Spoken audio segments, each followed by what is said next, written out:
Good morning on this Friday, December the 4th at 09:19 a.m. This is Cash Jackson reporting to you live from Podunk, Arkansas. Yes, I'm a retired Navy veteran. Yes, I am a toxic white man in America reporting. You can see we printed off a media badge. It's got to be true, right? Have you guys seen what's happening in Georgia? Down in the great state of Georgia. Y'all been watching? Jesus Christ.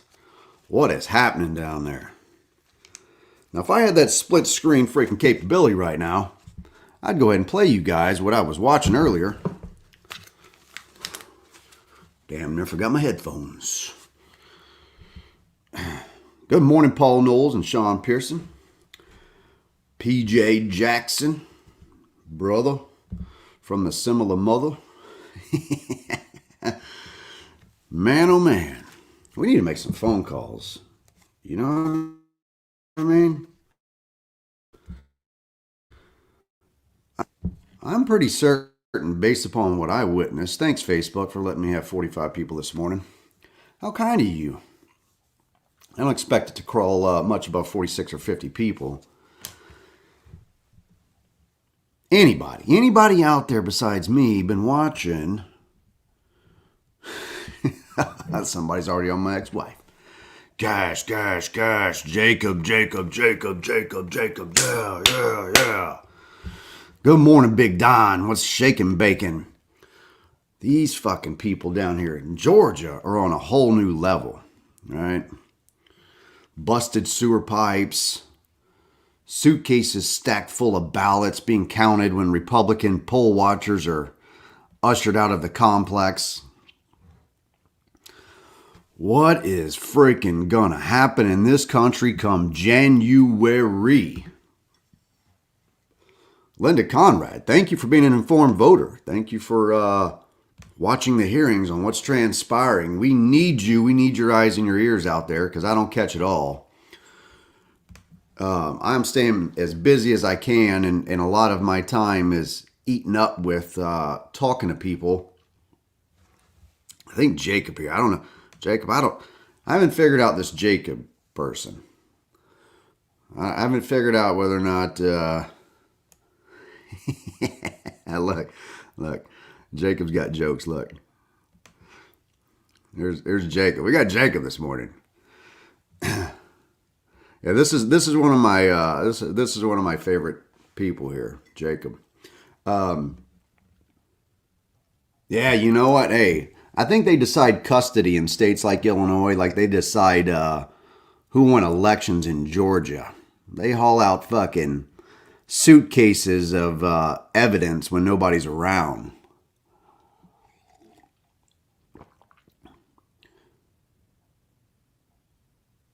It is mind-blowing what we're watching here.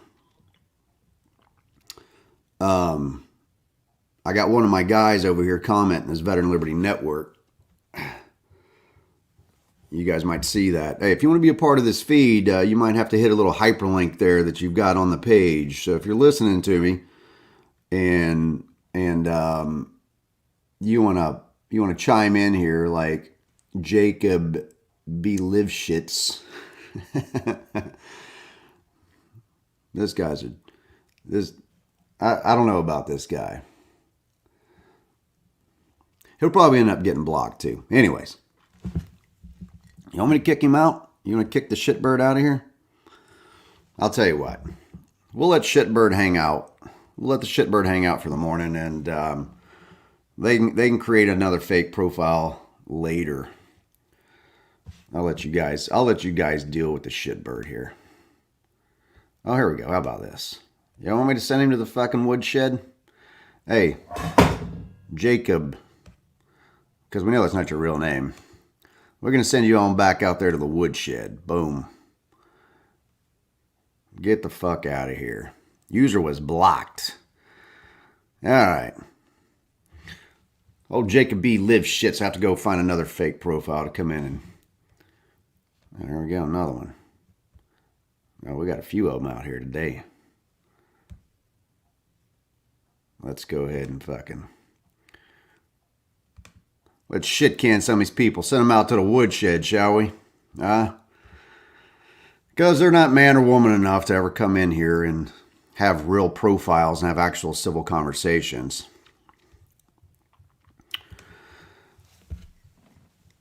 We should be very concerned about what is on video in Georgia. Extremely concerned. If you're not concerned, I envy you. I mean, what kind of weed do you got? I need whatever you have. If you're not concerned about what's happening in this country with this election, and you think that this is went down without some tomfoolery going on, you've got some good damn weed, man, and I need to get my hands on that. Either that or you're fucking crazy. This is insanity. Holy shit, I got 70 people watching this morning. Facebook? Is it because I'm not playing music? Is that what it is? You're going to let me have some freaking viewers. What's up, Brent? Where you at, buddy? Yeah, you know what? I'm not going to block all these trolls. We need them. We need these people, right? It's a symbiotic relationship, us and them. 74 people, get the fuck out of Dodge. I should say something really quirky and important. Well, I've got some sort of an audience. Look, these people are on video hauling out suitcases of ballots from underneath the fucking table. A table that apparently this lady down here... I was watching the Hodge twins earlier. If you guys don't watch the Hodge twins, man, they're funny. They make me freaking laugh. I like those guys. You know what? I'd like to get stoned and go on the Hodge twins. I think I'd have a good time. I think those fellows would fucking enjoy the commentary. So if you guys follow the Hodge twins, if you don't, go over and follow, man. I think they're these two twin brothers, man. They got a comedy tour and everything. They make me fucking laugh, especially when I'm smoking. Look, people, we gotta have a real honest discussion about this, okay?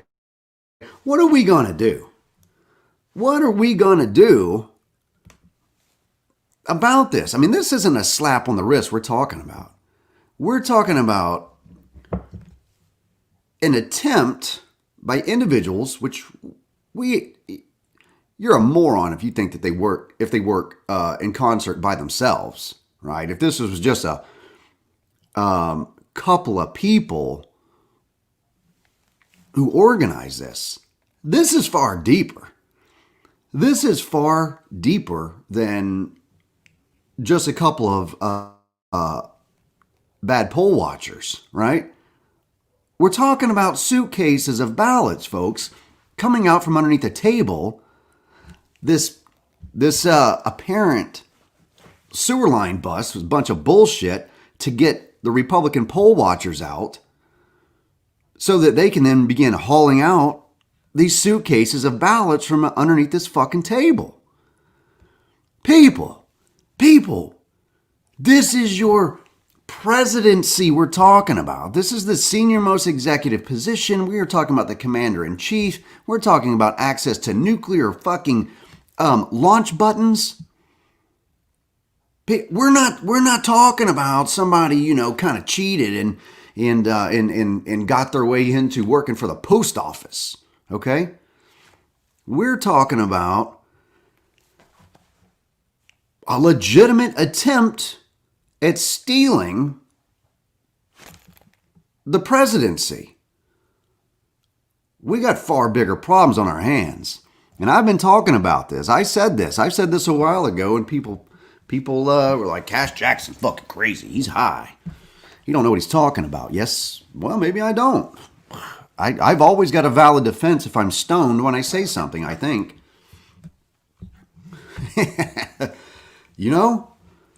This is super fraud that's transpiring.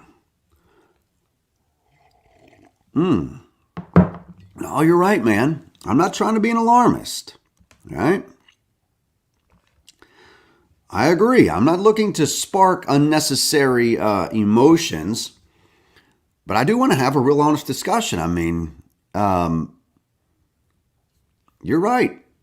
Right. Yeah. We want people to be responsible, and this is a fair position. Okay.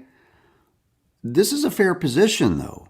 If somebody is trying to steal the election, what is the responsible response to that? Well, according to some people, we need a new revolution.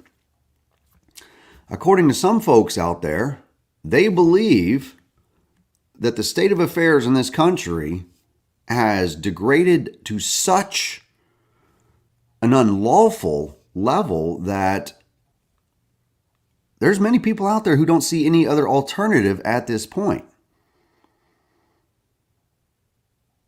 And let me ask you this, if any of you have any more liberal beliefs, libertarian, you kind of lean left on any issues, whatever your political position, how do you feel about how government has been operating? In all honesty, how do you feel about how they're treating you and your families? Are they doing a good job? Let's just, as simple as that. Are they doing a good job? Are they doing right by you and your family? Do you feel as though, or not even feel, do you or don't you have the legal ability to exercise your freedoms how you want to without government throwing you in jail? What does that look like? What does a revolution look like? Well, imploding, in my mind, is turning on one another. We are not the enemy, and this is something that we really need to drive home and get across to one another. We are not one another's enemy. The common enemy here is state overreach. The common enemy is the government creating and crafting all of these policies, statutes, ordinances, penal codes, whatever, to keep you, the average citizen, in line. To siphon more of your assets through fines and fees and just endless bureaucracy, endless bureaucracy to keep you in line, to track you, to, slowly just keep inching their way into your private life. They want to know more about who you are and what you're doing and what you believe and why you believe that and how can they influence and change your mind. How can they better control the words that come out of your mouth? Right? Control isn't necessarily a physical restraint. Do you understand that? Okay, withholding my children from me, for instance, and I'm going to use this all the time, so if anybody's offended by that, don't give two shits. Go listen to fucking Ben Shapiro. He's more intelligent than me anyway. At least he's more articulate than, what is he, Harvard or Yale graduated something, attorney. There's other people you can listen to besides me. It's a method of control. The education system and how our children are taught is a method of control.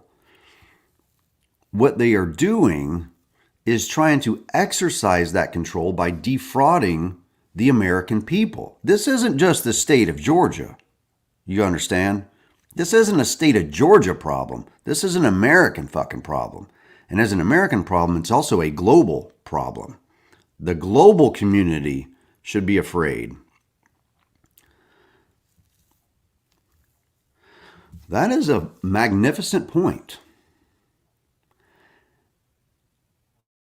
That politicians are a reflection of their society. Maybe it's not the politicians, maybe it's us. I would agree to an extent, right? And because they come from our communities, they come from, the neighborhoods amongst us. We would reason that, right? That they're from the same geographic location. Say if I've got Tom Cotton from Arkansas as my congressional rep, he supposedly is a representative of course, the people of the state of Arkansas. Yet there's many things that our representatives do, Tom Cotton included, that I don't agree with.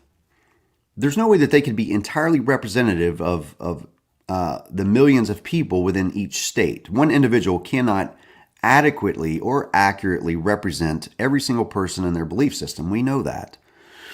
So then we have to rely upon that individual having some sort of moral fortitude that they won't be bought off. And that's turned upside down from the very beginning. When the entire election process, merely getting into office, requires you to have millions and millions of dollars. If you want to run for House or Senate, a U.S. congressional House seat or Senate seat, you need millions of fucking dollars. Most of us are middle class. We're living in poverty. So where do you get the $1 million from? Where do you get the millions of dollars from for these elections? Well, in Trump's case, you inherit it. You're born into a wealthy family. God knows how that wealth was generated. I'd love to know. I mean, maybe go back into history. I've never researched Trump's family to get a clear picture about how they came into their money. But unfortunately, what we do know is that many of these legislators come into the money that they get for their campaigns by extending promises, by doing shakes with lobbyists, by exchanging favors for money. That's what it comes down to. Power, money, positioning. And to what is the greater end goal here, right? What are they working towards? Why are people so eager to spend millions of dollars? Look at J.B. Pritzker, right? The fat bastard out of Illinois, guy I ran against. He's on a photo around here somewhere. There's no telling what to do with it. This guy spent well in excess of $100 million to become the governor of Illinois. He's doing a magnificent job, by the way, JB. Let me just extend my congratulations on what a fantastic job of communist tyranny that you're running there in your state. And I have to applaud your as a frequent cannabis user, somebody who medicates and manages my depression with cannabis. I want to applaud you for legalizing cannabis in the state of Illinois this past year for recreational cannabis and giving all of those licenses to wealthy white people, right? I just want to congratulate you. You did a fantastic job of duping the black community up there who was, according to you and the liberal left, disproportionately affected by cannabis laws. And you turn around and fucking put it to them again. And you tax the shit out of it. And you still haven't cleared my buddy Jason Spires of his 30-year sentence for cannabis up there. And he's in Stanford, mind you. One of your fucking liberal puke schools. Oh, the utter hypocrisy of the left and the right.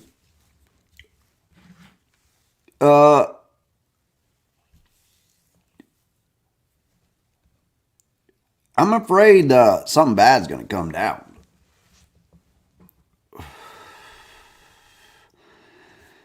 I'm afraid something bad's coming down the pipe. I think we're in a lull. We've done hit this little lull, but it's about to get ready to kick off Barney style around here, I'm afraid. And some of you, you're going to be up shit creek without a paddle because you didn't do anything.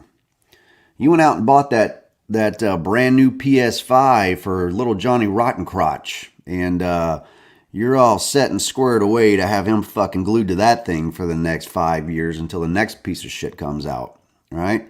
You probably should have invested that money in, I don't know, a decent platform that you could protect your family with. Maybe you should have got little Johnny, if he's 12, 13, 14, 15, maybe you should take him in like a hunter education class and start figuring out how you might have to provide for you and your family instead of Call of Duty. Because, Call of Duty might be the fucking thing that's coming. Melinda, have a great day. Wish you could stick around with us.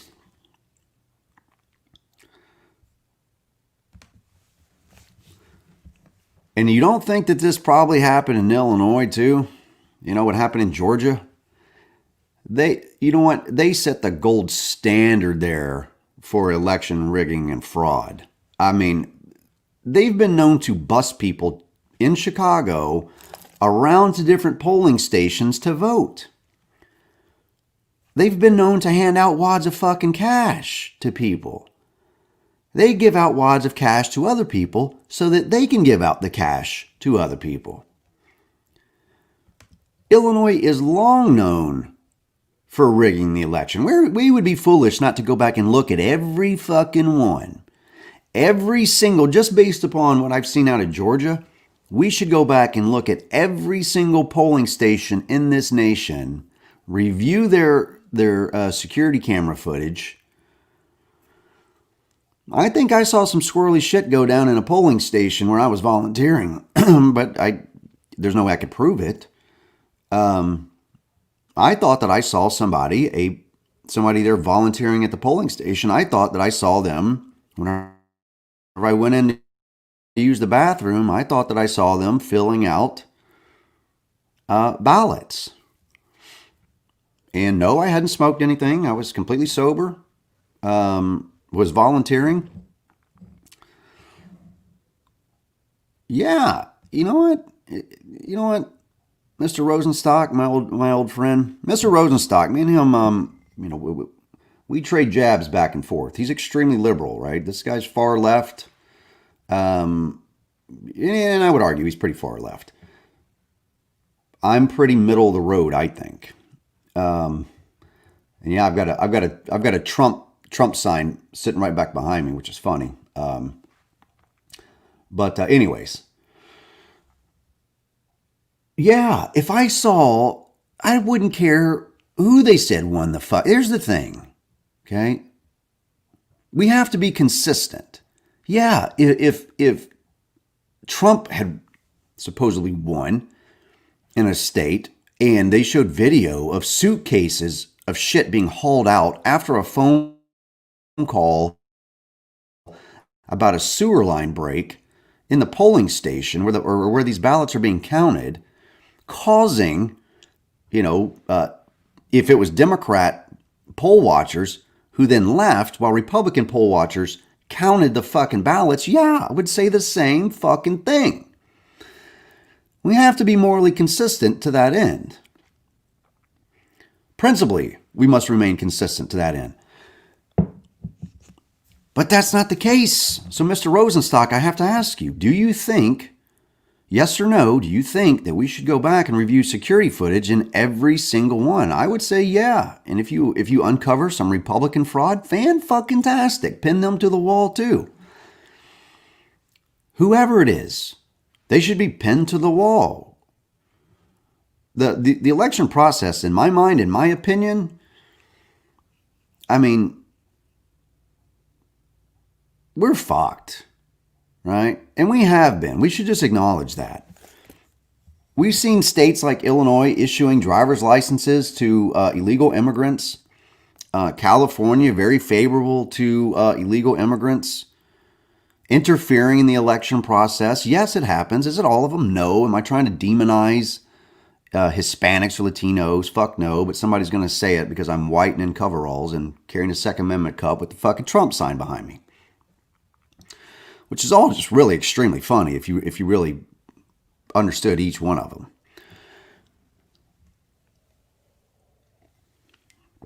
I think we got to have one gigantic national do-over, beginning with having every single... Here's what we should demand, America. What we should demand is a complete do-over, right? I don't know exactly legally how that's got to work. I would need to look that up. But a complete fucking do-over. Beginning with ensuring that every single candidate on our ballots should be on a debate stage with Joe the fucking pedo Biden and dirty Donald Trump. Okay? We should demand every single person that appears on our ballot is on a debate stage at least 3 times. All of them. All of them. Now, if they want to do a process of elimination based upon, public input on who won the poll and eliminate, the bottom 3 or 4, right? Fine. But they should all have at least a chance to be on a debate stage and defend their policies or state their policies or what they would do differently. We all deserve to hear that. And so I'm not here just pulling for fucking Trump, okay? I'm pulling for the American people. I'm pulling for the American people that if it would actually make me happy, to be honest with you. If we actually discovered and said, yep, we've got indisputable evidence that they tried to rig this election and we caught it on one security camera, in one polling station. Now, and the Hodge twins said this as well, and I'm just going to regurgitate what I heard them say this morning, because it's true, and we've said it before, is that if somebody gets caught doing something, in all likelihood, they've probably done it many times before, right? And they just got caught. The same with this. We just caught it on this one security camera where they were counting these ballots. I think it's happening far more. It's a more pervasive issue, like pedophilia, like human trafficking. We had no idea, did we, that human trafficking and pedophilia was occurring at the rate that it is. Holy shit buckets, people. What we have seen unfold, and I like to give Trump credit for this, that I've seen more human trafficking bust during the Trump administration than any other previous administration. And that show To Catch a Predator has been out, or had been out for a while. Okay? And so I applaud, the Trump administration and the executive department for doing what they've done. I mean, getting fucking Epstein behind bars was a monumental task itself. This guy had been known running around molesting fucking kids, right? And this all this stuff ties in. All of it does. Now, I'm not alleging some grand, world conspiracy theory, but it smacks of fucking collusion, okay? When you start to look at all of the pieces that most kids that wind up in human trafficking rings, from America, came out of state care, came out of state custody care, right? They were taken by Child Protective Services. They were wards of the state and found themselves in human trafficking rings afterwards or during. And we have people spending millions and millions of dollars to get in office. We have people that are rigging elections by hiding suitcases, what appears to be, okay? And I've not set eyes on this evidence other than that video I watched this morning. We got to ask ourselves why they're working so feverishly to rig the election. What is it that they have to gain? What is it that they're going to get by rigging the election? Of course, tremendous power. I mean, it's the United States, Jesus. They're going to get tremendous influence and money and power for those that they know that are close to them, or those that purchase their way. They buy the tickets to the next game, to the next level. These are the people who desperately, desperately want power and influence, money, and money buys that power. Money buys that influence. This is what I'm talking about. Look at this. My buddy Hardy Strong Bear, look. There's all kinds of crazy shit happening. And these are people that I know, right? These are people that I personally know. Already gotten 3 mail-in ballots. Never asked for one. What the fuck, man? Guys on video, these I've seen video of postal workers talking about where a man could happen upon some fucking free ballots. See what I'm saying? Here's another one. I know Brian Lee. He's a Marine Corps veteran over in DC. What does that mean? A few How the fuck did he get a few? If they're mailing out a few to him, who else are they mailing a few out to? And what are they doing with those?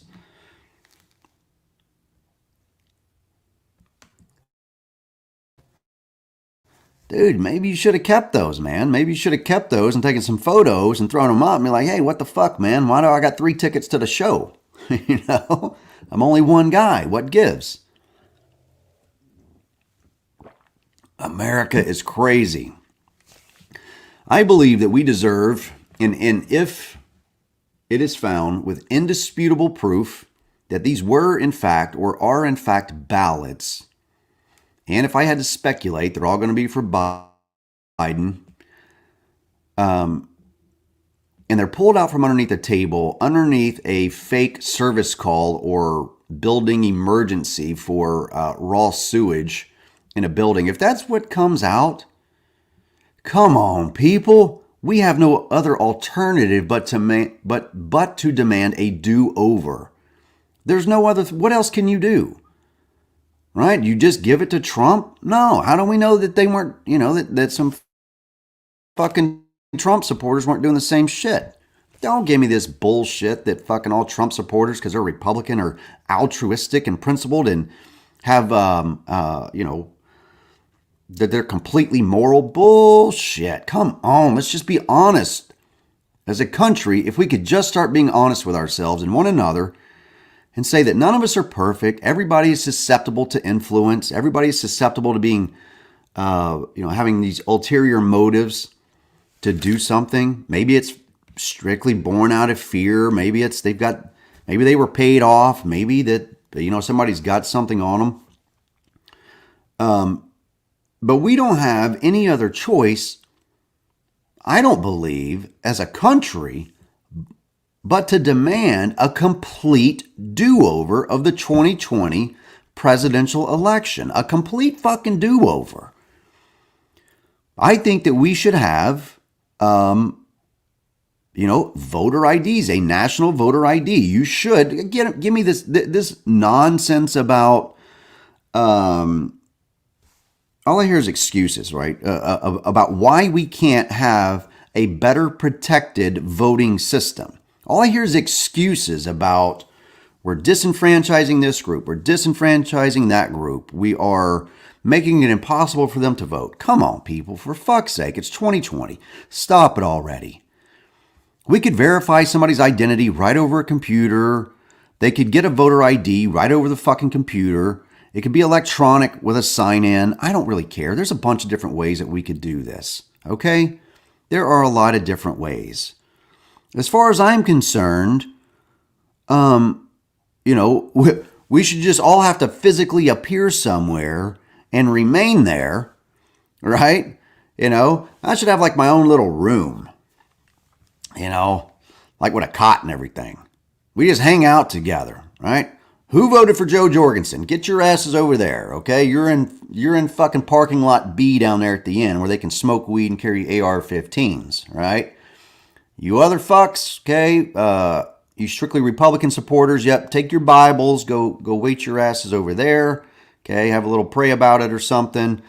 You liberals, okay, go over there and get with your commie socialist buddies, and you can talk about world humanism and rigging elections and whatever else, right? Because we're not going to have that shit anymore. We're going to put a stop to it. There's enough intelligent people in this nation that we could come up with a methodology for voting that is far safer than what we're doing. It's haphazard. It is haphazard, people. On whether or not they look for an ID, I can't tell you how many people told me that they never even checked my ID, never even checked my state ID. I just went in and voted. How many other people did they just let in to vote? We have no idea. How many people just like circled in and out of the voting booth? I mean, we don't know. You don't know. I think the whole thing's one gigantic shit sham anyway. I mean, it is. There's no way that we could trust that if what Georgia is on video doing, and I don't mean all of the Georgia people, I just mean just what I said, fucking Georgia, where this is or Michigan or wherever else. But aren't you guys real sorry that you didn't get to hear? I am. That I didn't get to hear Kanye West up on stage. Is anybody as upset about that as I am? I really want to hear that man's ideas. I don't care whether or not you do. I didn't say I wanted to vote for the guy, but I want to hear him. We have a right to hear him. I already knew Jo Jorgensen. I had met Jo Jorgensen several times and interviewed her. I knew her positions. I didn't need to hear her on stage. Now, I would have loved to have seen her debate these bastards. But I would have loved to have seen Kanye West debating these bastards.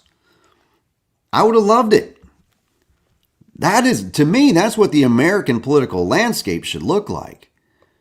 It should look like this just diverse background of people from all walks of life, but they should be able to get to the presidential debate stage without having millions and millions of dollars at their disposal. It's fucking disgusting, right? Is that not disgusting to you? That you got to have millions and millions of dollars to be competitive for a serious political office? I think that if you have great ideas and you possess the traits, strong leadership traits, and you can articulate yourself well, and I mean, hell, you could be mute, but you could still be able to articulate yourself well through, utilizing technology. But the point being is that all Americans should be able to rise to that occasion and that opportunity, and it shouldn't require millions of dollars. In these political action committees, super PACs, I mean, for anybody who's serious about office, that's nearly, if they're like, yeah, I'm going to get in office, like, no shit, Hong Kong, no shit, I'm getting in office.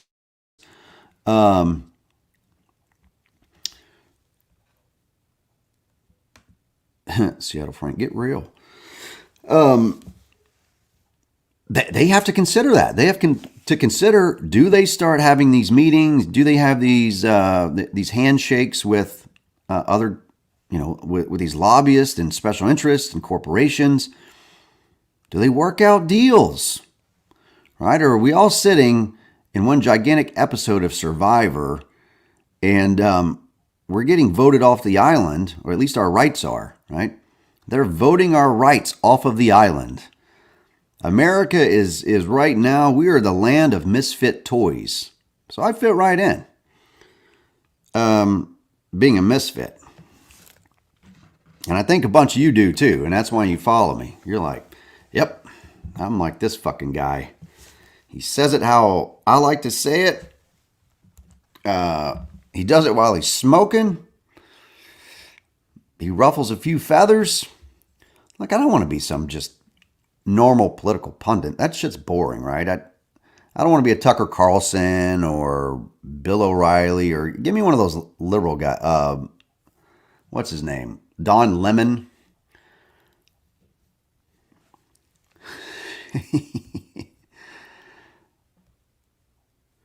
Glenn Larson, what are you talking about, man?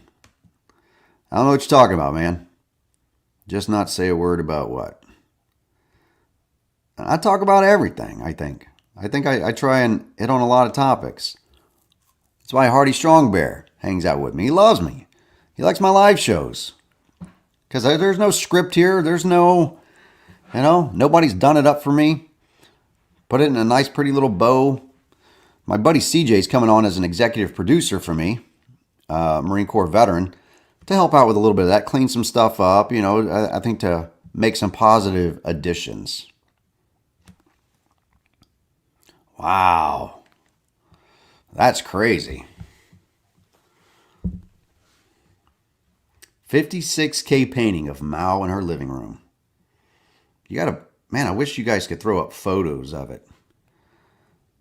See, and that's part of the reason why I'm bringing CJ on, is he can he could have that up on the screen for everybody to see it while I'm still rattling on about it. Oh, Manny Scoggins. All right, let's try this again. Okay. Plenty of you guys have asked to donate, and this is what content, minded individuals like myself. This is this has become a new business, right? In sharing content, creating content that people want to see or hear and that they enjoy. And so there's different niche markets for it, right? My niche market is, it is more political commentary, but you get the fucking gist. I don't need to explain this shit to you. You're smart people. This is what I do for a living. And, well, I don't really make any money at it. But it does help me. There, it's scrolling on the bottom. Donate it. PayPalme.me/CashJackson2018. It helps me to get better technology. It helps me to stay on the road. I do far more traveling than I'd care for in my F-150. My F-150 now, we're getting ready to hit 200,000 miles. I'm hoping I can get 300,000 out of her. But I'll tell you what, man, she likes to drink, that girl. She loves to drink that gas, boy. And I was thinking about going down to Georgia, but the problem is that it was very short notice. My buddy who had first asked me, he thought it was next weekend. And then he let me know just a couple of days ago. He was like, "Oh, dude, it's this Saturday." And I'm like, "Jesus, dude, I've got shit that I'm doing." Paul Anderson, I don't know if I should be sharing that at 10 o'clock this morning. What is it, like 8 a.m. on the West Coast right now? You know what? I need some more West Coast viewers, right? California. I think I'm more California-like than what I realize. Because there's a large section of California that they're a lot like me. They're kind of hillbilly-ish, right? Country-ish. They run around with guns and drink beer, smoke pot, ride motorcycles. I like a street bike, but I can't ride a dirt bike to save my life. I nearly died about 200 times in one day. The one and only time I've ever been on a dirt bike. But I gave that sumbitch hell all day. Thanks, Gary. And I'm going to check that out. Maybe we can get that added to the broadcast. I got to get CJ on the line. He didn't answer this morning. We weren't going to do a broadcast this morning. We were just going to do the next one on Monday. So I'm going to begin broadcasting on Mondays, Wednesdays, and Fridays. And we're working out kind of the show format and what that's going to look like. In all honesty, a lot of it's going to be shaped by you. But of course, this is my show. It's me just sitting here talking about a variety of issues and having dialogue. And I think that's an important thing is that I'm spending a lot more time doing this because it opens up more of an opportunity for dialogue with different people. You guys kind of come and go. So if I stay on and I do a live feed, for instance, like I did yesterday for 4 hours before it ended, and it abruptly ended. I don't know if that was a result of Facebook or StreamYard that I use a software program so I can stream out to multiple platforms simultaneously. But it gives you guys the opportunity to come in and interact and air grievances, to have discussions about everything that we're talking about. Thank you, Carolyn. I appreciate that. I feel pretty good. I think I got a little bit of a stomach bug from my brother. I'm pretty certain he shit his pants a couple nights ago, and I think my family got a stomach bug, because my stomach has not been happy, man. I mean, I violated my bathroom this morning. I'm surprised it didn't wake Marina up out of her dead sleep. She worked night shift, Morning, Jason. I mean, this guy met just a couple days ago, man. He came into as he described it, came up into my comment section, my chat room here, like a bull in a china shop, and man, he just went in for the throat, for the kill. I had caused a great deal of mental discomfort within him or emotional discomfort, and he's set to make that shit right lickety split. So I admire Jason. He came on the other day. We had a pretty good conversation there, and he's over here in Oklahoma. He's my neighbor, man. This way. I always forget I'm facing south, right? I like facing this direction. My pond is behind my house, followed by the mountains, national forest. I can look right out my window right here, this window in front of me. And, were it not for some of my neighbor's shit over here littering the backside of this pond, which I'm going to have to rectify this. I'm going to have to grow a bunch of bamboo or something on the other side of my pond here. Well, I don't even own the full pond. I own the middle section, all the way to the other side. And somebody else owns a little land over here. Somebody else owns a little land over here. And they own the respective parts of the pond on their ends. So I'm always looking south. Probably because that's where I was born and raised. I mean, I just set it up this way. The natural light comes in that window. I got a window over here. Some light comes in right here. I should spin this computer around, but I would twist up a whole bunch of cords and shit. Yeah. Well, maybe, Michael, we should be like the bamboo, right? Maybe this idea that I keep throwing out there about liberty and freedom should grow like wildfire. I honestly think that that's what we need. If we want a remarkable do-over of America, right? I think we could acknowledge we got a lot of shit wrong in the beginning. Okay? America and this idea about what she was going to be was tremendously flawed from the get-go when we decided that, well, of course, it was a normal global practice of slavery, but when we brought that here, I mean, it's hard for me to make an argument. Look, I've heard the argument, well, it was just, this is how the world was at that time. Okay, fair enough. Right? Slave trading was occurring all over the world. Anybody who's at least intellectually honest about slavery in the world would agree it's happened on a global level. It's still occurring in several countries already. I mean, we've seen people up on slave trading blocks being bought and sold. But America got off on a bad foot. But our founding fathers had a remarkable understanding about what freedom should look like. The implementation early on was atrocious as it pertains to Native Americans and women and blacks and on and on and on. Because they brought a lot of their bullshit with them from England. And then as we had immigrants come in from other countries, all of their influences and ideas came into America and made America into what it is today. But in large part, it has always been and is still today a political power struggle for control over other people. This is where we really need to set this wildfire.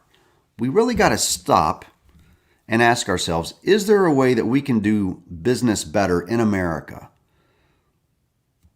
Economically, can we reduce restrictions like the state of Florida did? I'll applaud Florida here, where Florida had just recently overturned a lot of these or rolled back these requirements for professional licenses. So people to do hair or be a gardener, whatever. They rolled back a lot of these requirements or they eased these restrictions. That's a positive thing. That's a good damn thing. Consolidations of local governments, like what I saw happening in some locations in Illinois, consolidating overlapping government, reducing that government bureaucracy from, if you got 5 different entities here, reducing it down to 2 or 3, saving money, streamlining, innovating politics and government. What else can we do, right? If we think more about what is it I really want government to do for me, that I can't do for myself or some private business wouldn't do for me?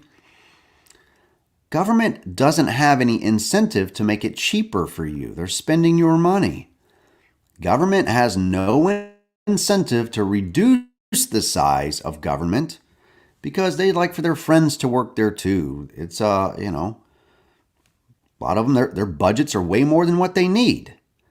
I saw time after time in the military where they would rush to spend money so that they could get as much or more next year.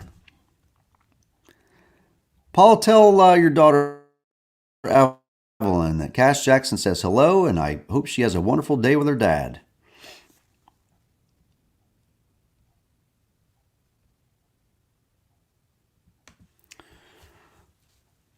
We need this redo. We need some fresh air in America. We need a fresh perspective in America. And I think if we do it right, if we played our cards right, I hope we did catch these bastards trying to defraud the American people of this election. I hope we did fucking catch them. But we are hurting ourselves if we don't go ahead and demand, I want to see Trump win against everybody who had a fair opportunity to compete against Trump and Biden. Get them on the debate stage. These people wanted to debate. If they don't want to debate, if they're not good at it, if they can't convey their ideas in an intelligent manner, they don't need to be the commander-in-chief. Get them out of there. If they can't string together coherent sentences, or they don't know what state they're in half the time, and they sniff little children, and they've been a part of the political machine for 50 fucking years, come on, people. Come on. I don't care how much you dislike Trump. I'll be honest, I didn't even vote for the guy. 2 elections in a row, I never voted for him. I've got a fucking Trump thing back here. That's leaving a bunch of you scratching your heads and some of you abandoning ship right now going, fuck this guy, he didn't vote for Trump, I'm out. And the liberal over there thinking that I voted for Trump because I got a Trump thing back there and I'm whitening coveralls, they're sitting there scratching their head going, well, fuck. He's got me there. What else can I get him with?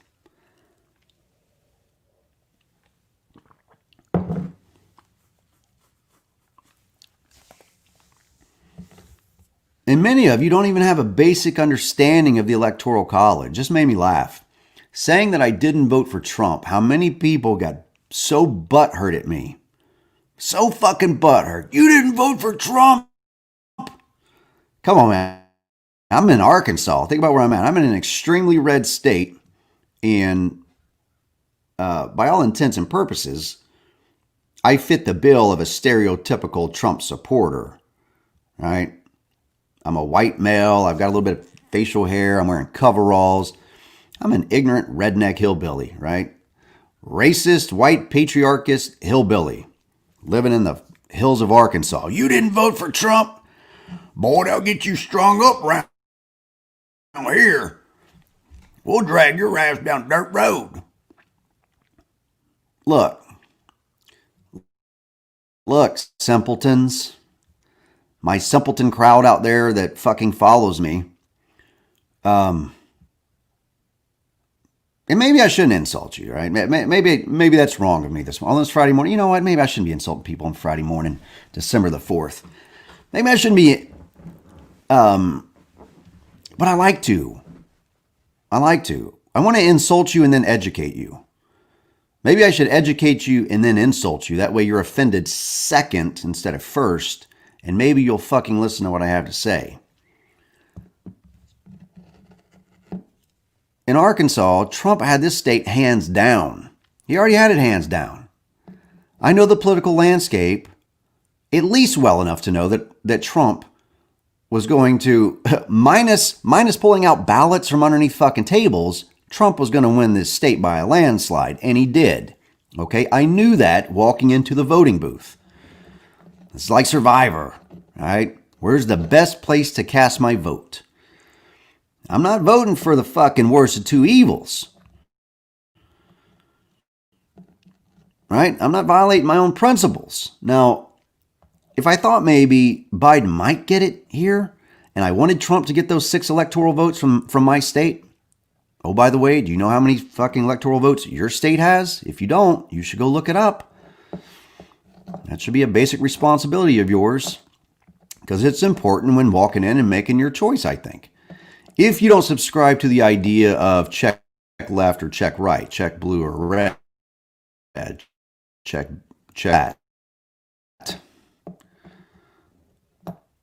So I knew Trump was going to win it. So of course my vote was going to go to Joe Jorgensen. Of course my vote was going to go to the Libertarian candidate, right? I'm a Libertarian. I'm part of the Libertarian Party.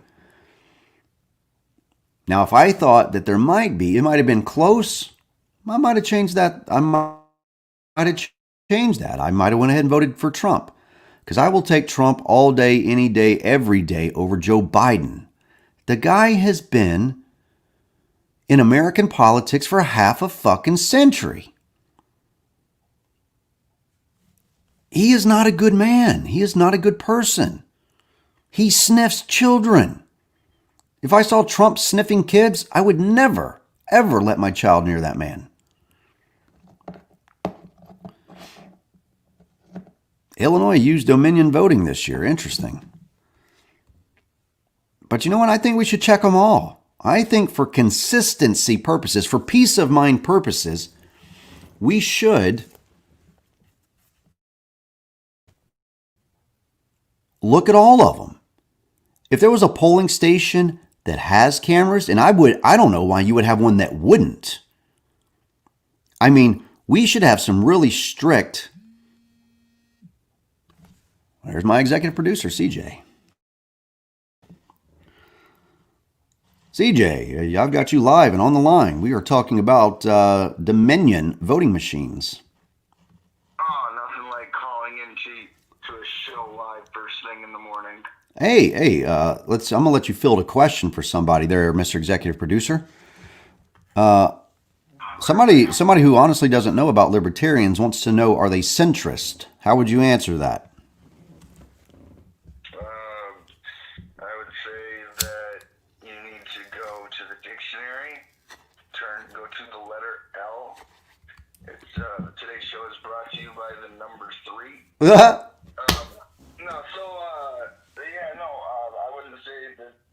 I wouldn't say that you could define libertarianism as being center.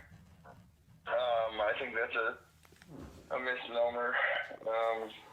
If I would describe anything, I'd say we have people that have different beliefs about a lot of different things. I mean, you ever go to a libertarian party, it's more like a debate. So it is definitely a big debate, right? Yeah, nonstop, constantly, always arguing with each other. Right. I don't know. I mean, they Well, with love for most of it. Here's what I would say. I would think that, okay, if we use, here's the idea, is that people use this linear graph to describe the political landscape. They say that liberals are far left. So if you were to take this little line right here on my page, okay, and we were to say that liberals were way down here on my left, okay, well, the image is reversed. You get the fucking point. It's not linear. I don't think we've got Democrats on the far left and Republicans on the far right, and the rest of us somewhere in between. I think it's more like a circular political landscape, okay? And at the top of it, at the 12 o'clock, at the 12:01 position, you've got Republicans, and at the 11:59, 23:59 position, you've got Democrats. And then I think down at the 180, at the 6 o'clock position, 1800 or 06, I think you've got the Libertarians and the Greens right down there, okay, at like 179 and 181. That's where they fall. They're way down here, okay? Because, and here's why I say this, is that the authoritarianism of both parties is so prevalent. Okay, it's authoritarianism that makes them so similar. They might have a different, belief system about how to provide for our country and run our country.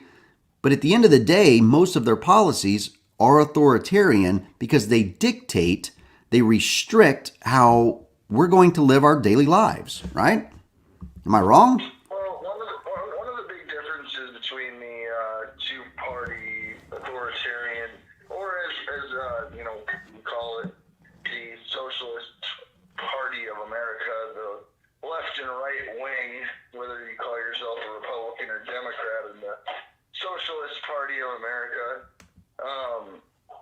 is irrelevant. So, it's hard to break it down for the special amongst us. Most people that, would hear us say that the government is the Socialist Party of America, just pretending to be two parties when they're really one. Right. The difference between libertarians and the authoritarian socialist counterparts, the Republicans and Democrats, or I call them the Trumpophiles and pedocrats. Those two parties cater to the low IQ voter, the ones that need it broken down into, well, I'm on this part of the square. Right.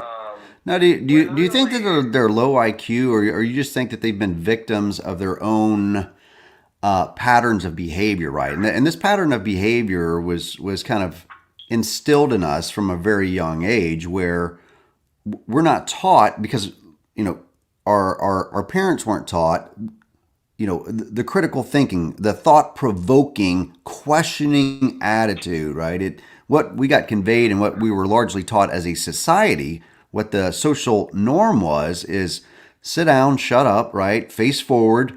Okay, raise your hand if you have a question. Don't fucking move about. Don't do anything without permission. And you roll out of that type of education system into a workforce that was much of the same.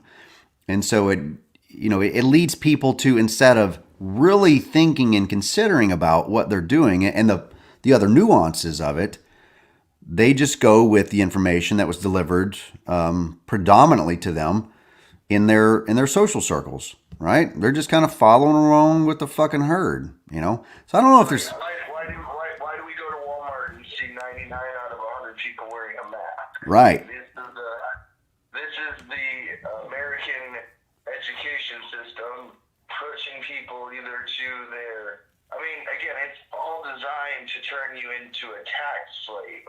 Right. Somebody with a cog in their machine, obedient, and the voting process is part of that. That's what a lot of people just aren't getting. There's those out there that are fundamentally opposed to voting, and I think that's a lot more people than we realize. If voting mattered, it'd be illegal. If voting was a legitimate process in our government, we wouldn't be allowed to do it. Voting is, to say your vote matters in America is the definition of your indoctrination. Let me ask you this. Why does in your opinion, why does the vote not matter? Because your vote doesn't matter. It doesn't count. It's your vote doesn't determine any political election in this country. And regardless of how passionate you get, even if you run for office, your vote does not decide anything. It is all rigged. It's all designed. It is designed to be as close and narrow, because if you have two parties and a third party gets in, if neither gets to 270, then Congress decides the fate of the election. It's all these rules that are designed to keep power with the two parties pretending to be one. But you notice they don't argue with each other about, well, libertarians and Greens should get to debate us and they should be on the stage. No, they have a vested interest together in keeping the power between the two of them. So they'll be like, well, he grabs pussies. Well, he sniffs kids. Well, it's funny how they both forget that both of them are child molesters and pedophiles. And the whole fucking government is run by goddamn human trafficking cartels. So, it's like, so you worry about your vote. Of course, these little things like these stories about voter fraud are designed for the low IQ voter to sit there and take hours of their day to have hope that maybe the voting machine is what will give Donald Trump the victory this time. But it's like, listen, idiot, the whole fucking thing is rigged, all the way to the point where they can be like, well, how do we get rid of some of the evidence? Well, we'll just tinker with the third party and the fourth party votes. So it doesn't. The real numbers for what you're seeing on the screen, the numbers are illegitimate. They're not real. You are not living in a county where 89% voted for Joe Biden. You know, you're not living in a Trump district where it's 80% Trump. These are not. It is not that way. The numbers are. I couldn't, and I wouldn't even begin to tell you where I think the numbers are. Right. I would just say that they're not real to begin with. So to speculate would be my own ignorance. So the only thing I can tell you would be that none of it's real. So the voting machines, stories of people voting twice, like all these things are just designed and perpetuated by mainstream media to keep you tuning into Fox News, to Cass Jackson, to Adam Gokesh, to see what the next opinion is that might help your person win the White House. It's like, I think it's sick. There's a reason why we say MSNBC or MSDNC is Democrats and Fox News is Republicans. It's designed to be a show, a game. It's one big facade, right? That's your. It's the bread and circus. It's the. Okay, so. They tune into Fox News and hope to get Sean Hannity's approval someday. They ain't never gonna step up, and they'll be docile little bitches because they are waiting for that attaboy from Sean Hannity. Like it's just dumb. Think about America as like 50% perpetual stupid drunk uncles, and the other 50% like whiny Auntie Karen. Like it just doesn't click. And then we wonder. We really do. Like we sit there at the end of the day and we go, how does this stupid keep happening? People are legitimately pissed off. Right. Talking about a civil war because we're gonna have a public kid sniffer in the White House. And it's like, well, I mean, the other guy was doing it privately. I guess this guy's doing it publicly. You seem to think that it doesn't matter, but okay. Not you specifically, Josh, right. But the point being that, these are the people. I think American politics is designed to push the shittiest people to the top. Well, and anybody that would challenge it, it's designed to push you to the bottom. Well, it is amazing, right? Because, I mean, if we were to go back and look at, and I love picking on Democrats. The Democratic Party is my favorite to pick on. And I don't know why. I guess it's because I'm white and a man, and they hate white men. I might not pick on them so much if I didn't get so much shit. Hate white men when 80 million allegedly voted for a pedophile who's an 80-year-old white man. Right. There's no way you're gonna give me what they don't like white men. No, they like white men who are old and sniff kids. Like that's okay. That's a fair correction, right? It's fair to say that as long as you regurgitate their talking points that they put out, and as shifting as those goalposts are, as long as you regurgitate the shit that they have deemed, and I say they with everybody from the alphabet soup and the beta males that won't question feminists, that's been who has designed. It's been these progressive ideas, these communist, Marxist, socialist ideas that have largely shaped Democrats. Republicans, you know what? I could really side with Republicans on a lot of issues if they weren't such fucking hypocrites. And it's one reason I'm libertarian, and it's one reason I'm running this show the way that I'm running it, because I don't want to be a hypocrite. I don't want to portray myself as something that I'm not, or a person that I'm not.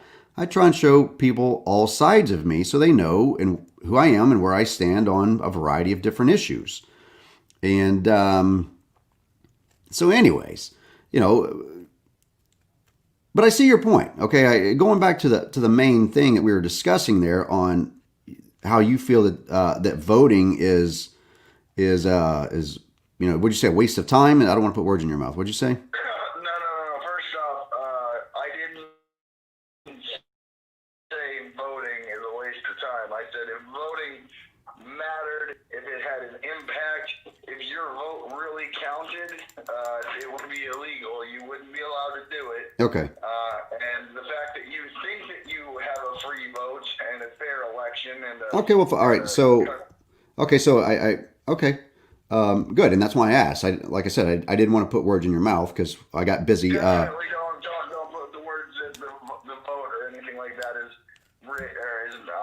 legit. And for me, I mean, honestly, Cash, there's a part of me that goes, well, I mean, look, I ran for office too. I got 10% of the vote when I was on the ballot for state senate in a district that is predominantly loaded with Trump signs. So is your everybody beforehand like, hey, I'll be lucky to get 10%. Damn, nailed 10%. you got 10% in your Of my district, yeah, percent. no shit.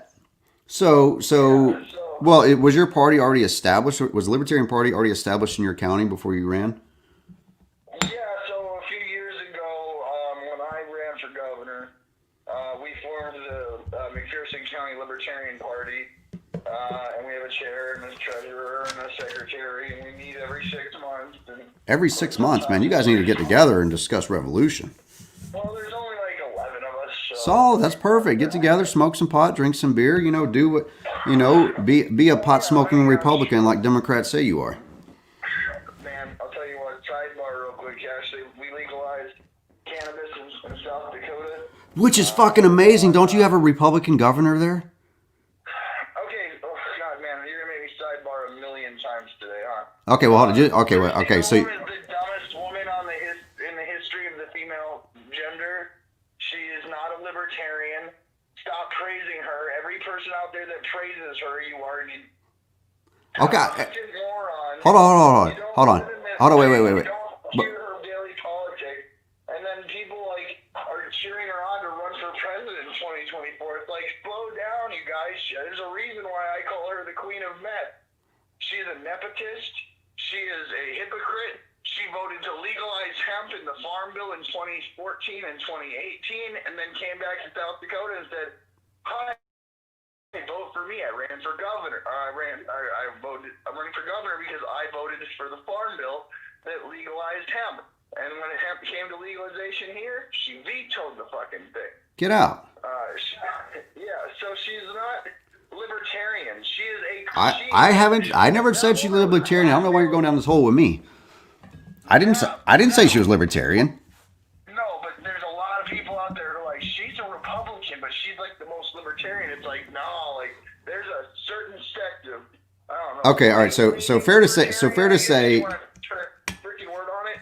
Okay, hey, you know what? We can do a full show because I'm going to play devil's advocate over here and go, well, she's the only Republican governor that I'm aware of that didn't shut down her fucking state.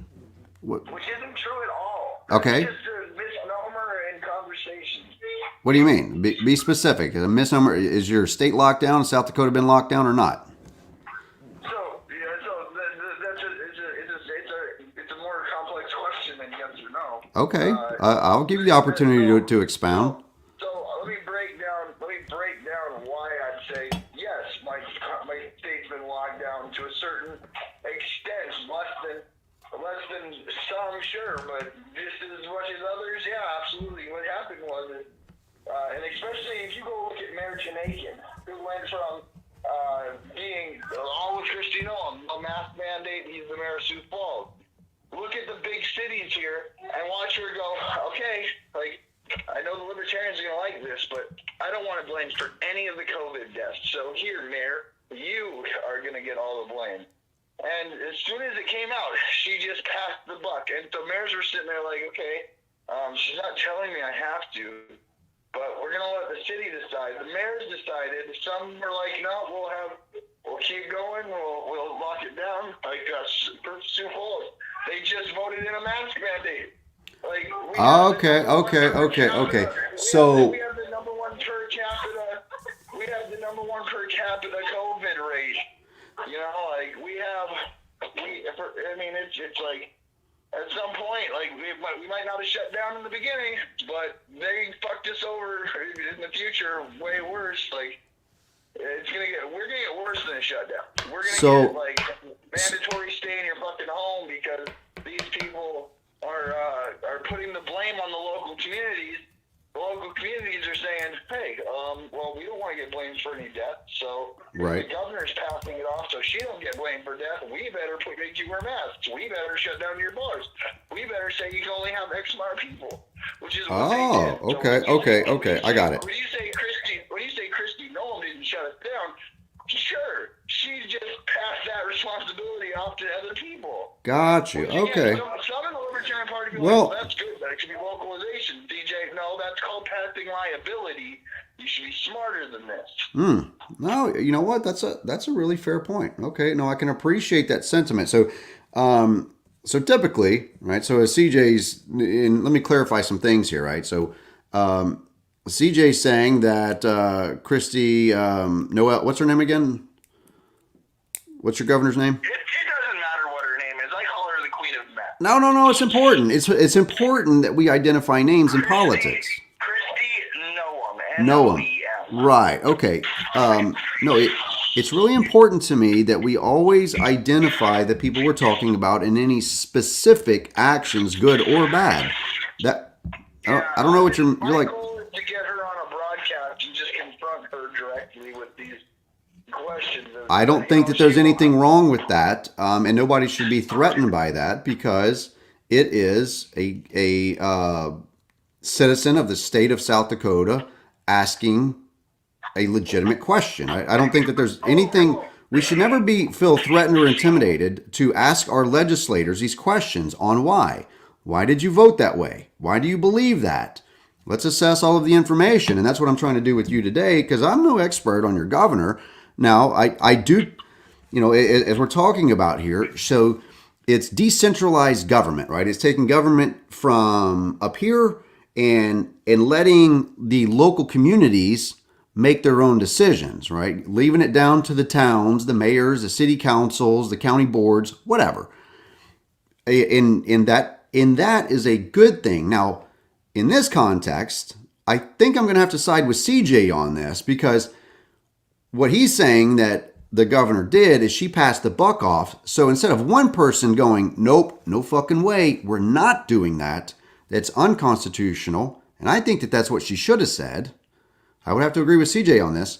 She would have to be clear in saying, no, we're not doing that. It's unconstitutional. We're not locking people down. We don't have people dropping dead in the fucking streets. We need to get a lot of warning signs out, precautions, best practices and policies, public service announcements about this disease and what it does to the best of our knowledge, whatever that knowledge is at the time, and let the citizens make their individual choices. But here, he left the door open to allow for any local legislators, mayors, city councils, whatever, to go, well, we don't want to be the ones with a fucking hospital full of sick people, so we're going to lock the town down. And there it opened up the opportunity for more people to weigh in on a constitutional executive decision. I think the way that it should probably go is the governor sits down with the mayors, has an open forum and says, bring forward your ideas about how you want to do business. Let's discuss what's constitutional and what's not. Okay, with the information you have available at that time. I hate to stop you and cut you off there, Cash. Christy Nolan would know what the Constitution was if you were smacking her in the face with it. So, really, I asked her about due process here in the flower shop in Eureka when she came campaigning, and I said, Christy Nolan, what's the, what does due process mean to you? And she said, well, due process is due process, because if you don't have due process, then you don't have due process. Jesus Christ. That mean to you? That was the reason. She doesn't even know what due process is. So this is the same woman who's like, South Dakota, great faces, great places. We love our liberty and our freedom. By the way, I'm going to do everything I can to stop cannabis from being legal. Like, you fucking idiot. Like, every time somebody goes, I'm a Republican and I support Kristi Noem because she's about freedom and personal liberty. Like, you're a fucking idiot. You are retarded. You're the definition of retarded, and I don't know how to say it any nicer because you clearly don't pay attention. Don't compliment the devil because they will laugh at you. They will use that compliment. They'll say, well, see, Cash Jackson says Kristi Noem is better than the Billy Sutton guy. And so it sways votes, so people go to this side or that side, that independent voter sway. You know, and it's the stupid year in, year out politics that never changes with it, Cash. Listen, you were the better person, human being in 2018. You were talking about real issues. You were on the ground with real people. And that doesn't beat the robber barons sitting up in their high towers and their money? Yep. Like, it's rigged.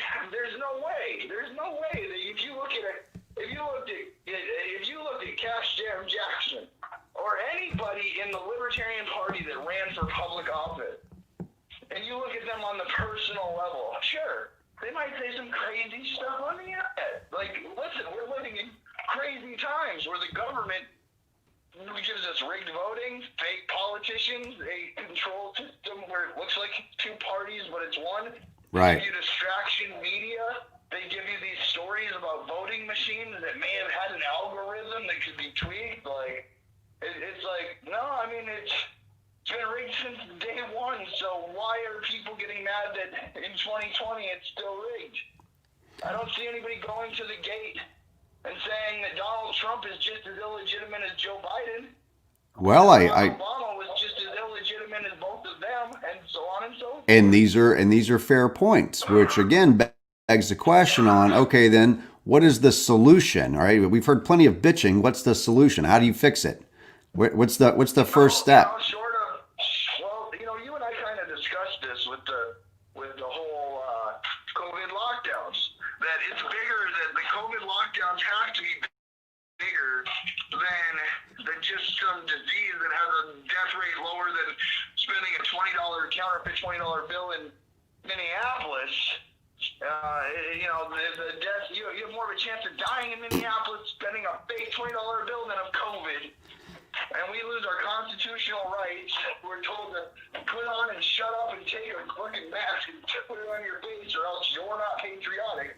I mean, in some states, Cash, wearing a mask in public was a fucking felony.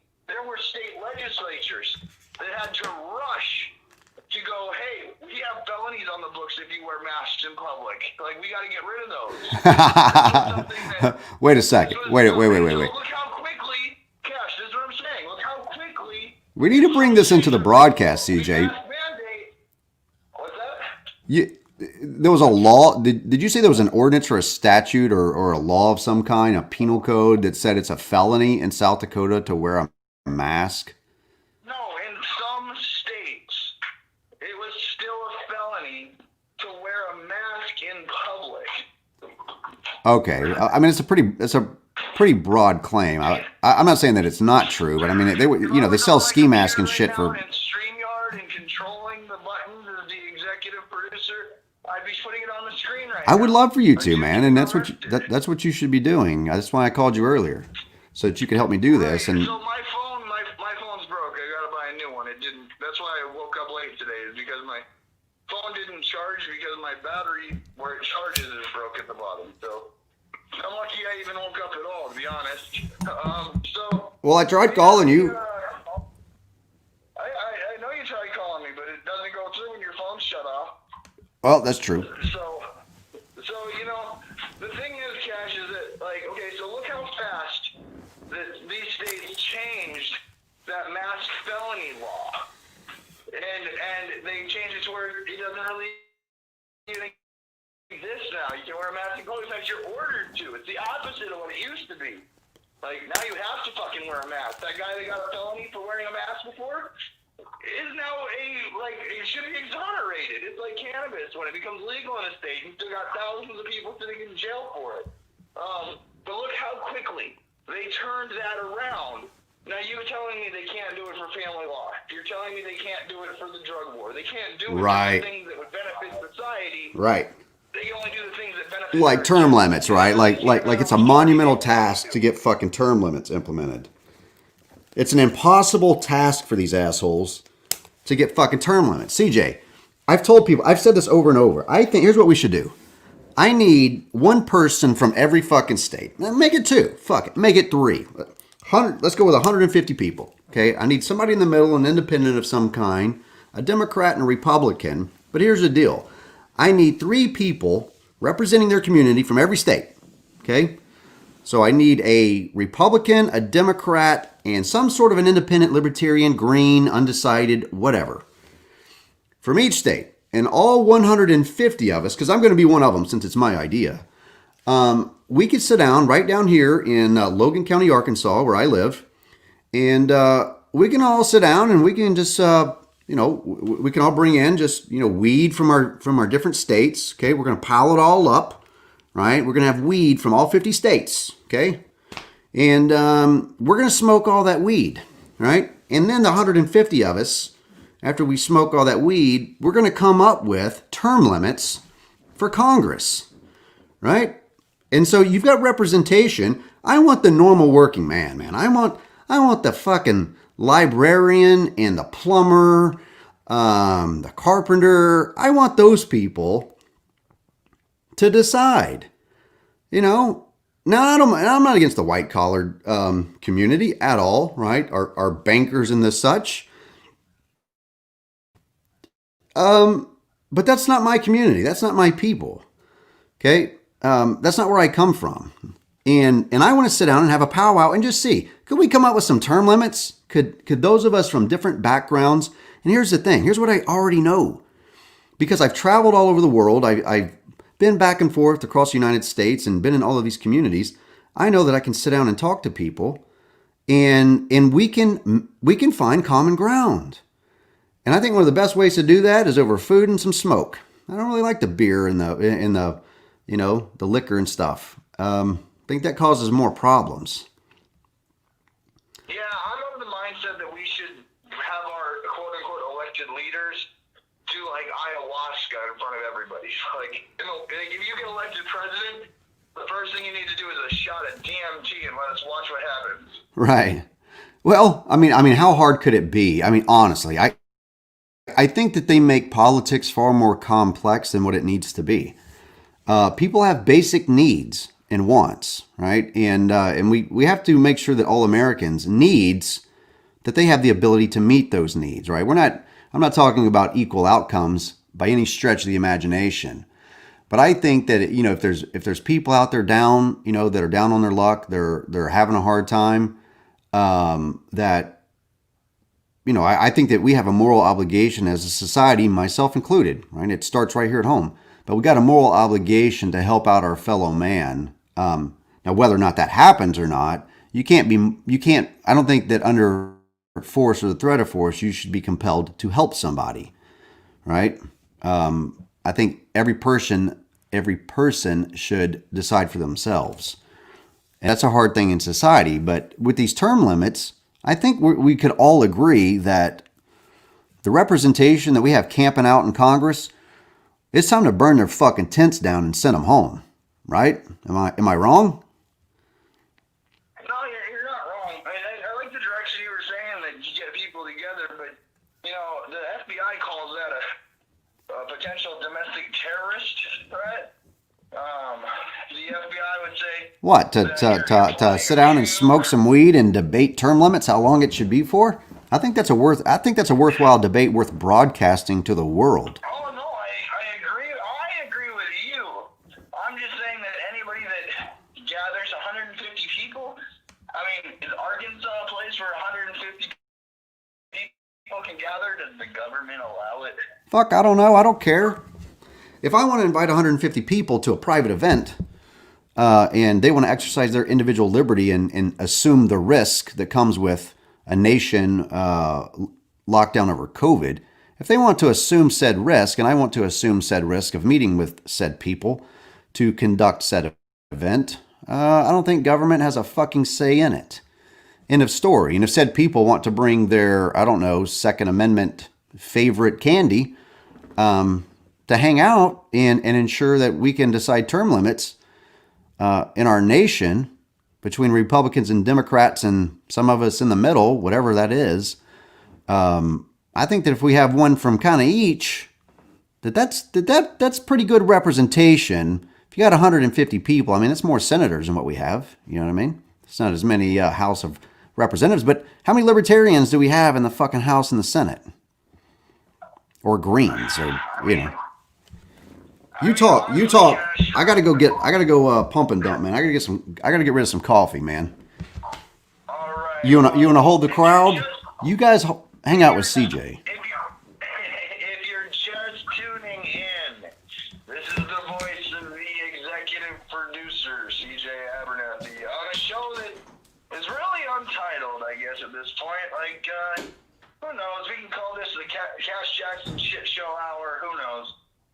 Maybe the comment sections has a good idea, but yeah. So there's a lot we've covered today. With a lot of talking shit, so much so that Cash is full of it and has to go release it. That was a joke. The thing is that with politics, with any conversation, with any type of political discussion, you have to remember that, look, if you're not the one sitting in the chair, voting on those laws, being that governor, you are and I are in a different class than them and they. And them and they are the ruling elite. Them and they don't care about you and me and our problems. They don't care because they designed us to be that equity slave. And they designed it that way, so that way, the ones that are, you ever watch the movie The Matrix? You see the guy who's like, I love this steak. I need this steak. Plug me back in. I can't eat that soup guap anymore. Like, the slop is disgusting.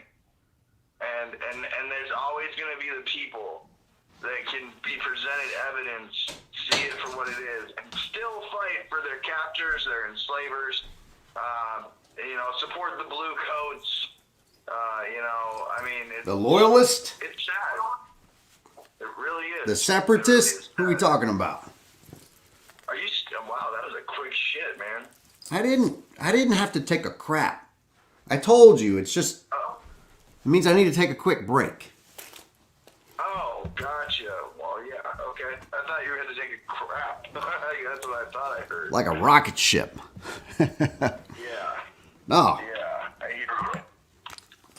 So, yeah, it's all rigged, Cash. I don't know what you want me to say. I know you're talking about Dominion. That's the whole overall premise of the broadcast. Yeah, let's talk. Yeah. Let's come back to Dominion. We haven't talked about them for a minute. I mean, all I really talked about is briefcases of ballots being pulled out from underneath the table, and it's on video. I'm just saying that this is the narrative that is keeping that money called ad revenue going to the places that have been making buco bucks on ad revenue, and they're getting out their last squeeze. They essentially, when you and I have a conspiracy about whether or not we landed on the moon, we're looked at like crazy conspiracy theorists. But when they lose elections and when they want to throw tizzy fits on their medias, it's not conspiracy, it's not conjecture, it's right. This is a legitimate concern that we need to be aware of, and it's like, fuck you, you conspiracy theorist ass. Well, that's what you. Dude, that is politics 101. You always attack the character. I mean, that's how politics works. Because if you attack the character of the man, you are thereby also attacking the message. So without having to address any of the points that they're making, accurate or inaccurate, any of their policy positions, you simply assassinate the character of the individual bringing the message, and you've already fucking killed the message. Right? If you effectively assassinate the character, and that's what's done in American politics. It's why it's a shit show. It's a gigantic shit show. I mean, I've been on the receiving end of this. Okay, I'm a deadbeat, abusive father, right? Who's deserving of not seeing his children for 2 years. Right? That's That was the message. That's what the media sold. That's what they pushed, especially the local, right? That's who really did it. The Daily Herald, Lake County, Illinois, a county that I volunteered hundreds of hours as a reserve sheriff's deputy. They assassinated my character. Every court hearing, right? The headlines and the titles were portraying me as this bumbling idiot, just toxic male, right? That just didn't want to pay child support. That was the narrative. And so they assassinate the character. They never addressed the points of their policy. And that's one of the largest issues here in America. I'm fine with that.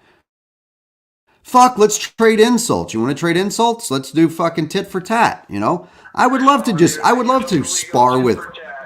I would love to be on a debate stage.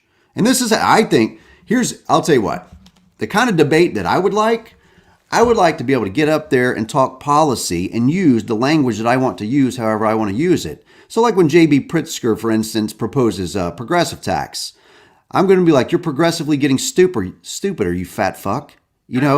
I should be able to say that. That's fucking dumb. J.B. Pritzker. That is fucking stupid, okay? The donut is a little too tight on your forehead. No. The progressive tax has failed fucking miserably for this nation, right? How many trillions in debt are we right now? So why didn't you say he gets progressively stupid? I mean, that's like I feel like it's a missed opportunity you may just be regretting today and just sharing with us. Well, certainly. Right. Certainly. Well, I mean, of course. I mean, I took the position of, representing my people, my community, my party, my family to the best of my ability. And the professionalism was a part of that. Clearly I've got the capacity to say some really off-color shit. And I do it whenever I'm not standing on a debate stage.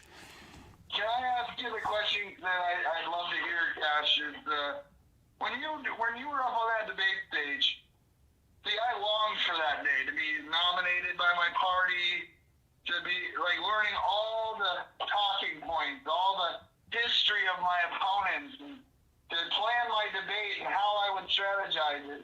Did you get up there and did you put it all on the table, or there's like some same grounds you wish you would have got off? You mean whenever I was up there with Ronner and Pritzker and Sam McCann? Yeah. Oh, dude, I barely got in. I barely got a word in edgewise, which is really funny that all of the exit polls had me winning that debate. In fact, they fucking took them down. These Democrats, I saw one on a Democratic legislators page. And here's the thing. Their candidates will win in those polls as long as it's only their targeted group, their demographics that they represent, voting in those exit polls, right? But once you bring in it, so for instance, I let the libertarian community know, hey, there's this poll going on about who won the debate, and I send it over to them, right? And it goes through the circles, and then I blow them out of the fucking water. So what does that mean, right? So if they're sharing it directly with their community, who would otherwise they would only see it really. And they're the ones voting for their candidate. And then we find out about the poll and we share it in all of the other communities. And then I destroy these candidates in their own polls. They took them fucking down. They took these polls down. It happened on at least 2 occasions. I know of for a fucking fact 2 of them that were taken down because I was destroying their candidate in the exit polls. And that was so that people would not see and I wouldn't get into the second debate. That's what that was about. They didn't want me to pull a Jesse Ventura on them. Right, and that's what I'm saying, Cash, is so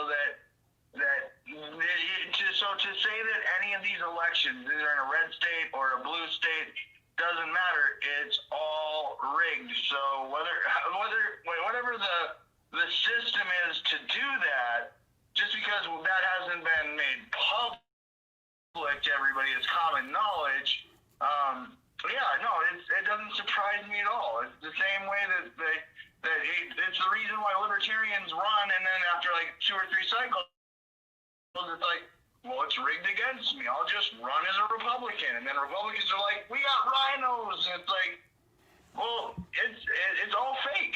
It's real. So I mean, like, what do you expect in a system so corrupt that it's not even nobody in their right mind should be waking up today and going, I hope that the overlords overturn the election, right, and put back in my orange man. Like, it's not going to happen. This is one of the best parts about having ran for office, right? Is that I can weigh in with a much better understanding, okay, of how little things that many people don't notice, where they rig it against third parties and independents, right? And so, for instance, whenever I was in the singular debate with Bruce Rauner, J.B. Pritzker, current Illinois governor, and Sam McCann, whenever I was in that debate, for instance, the lineup, where they positioned each one of us, they had, in most people's minds, they would go center of the stage is the spot to be, right? That's the place to be. In most people's minds, that is now the false illusion that was created in some sort of. Go ahead. We'll continue this conversation another day. All right. Okay, no, I'm going to continue on with what I was saying. Yeah, absolutely, Cash. I'll tune into the rest after the show. Okay, buddy. You guys have, tell Adam I said hello. Will do. You have a good day, sir. All right. I'll talk to you later. Bye. So, back to what I was saying, whenever you had Sam McCann to my left, you had Bruce Rauner to my immediate right, and on the other candidates on the debate stage, right? See, now I want to grab the picture, because it was a really important moment in my life. Oh, I know what to do with it.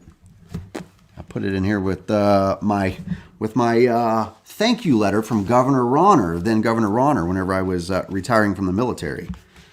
Now, here we go. So the other douchebags cut off, right? So there I am, 2018 gubernatorial debate, NBC Live, downtown Chicago, NBC Tower.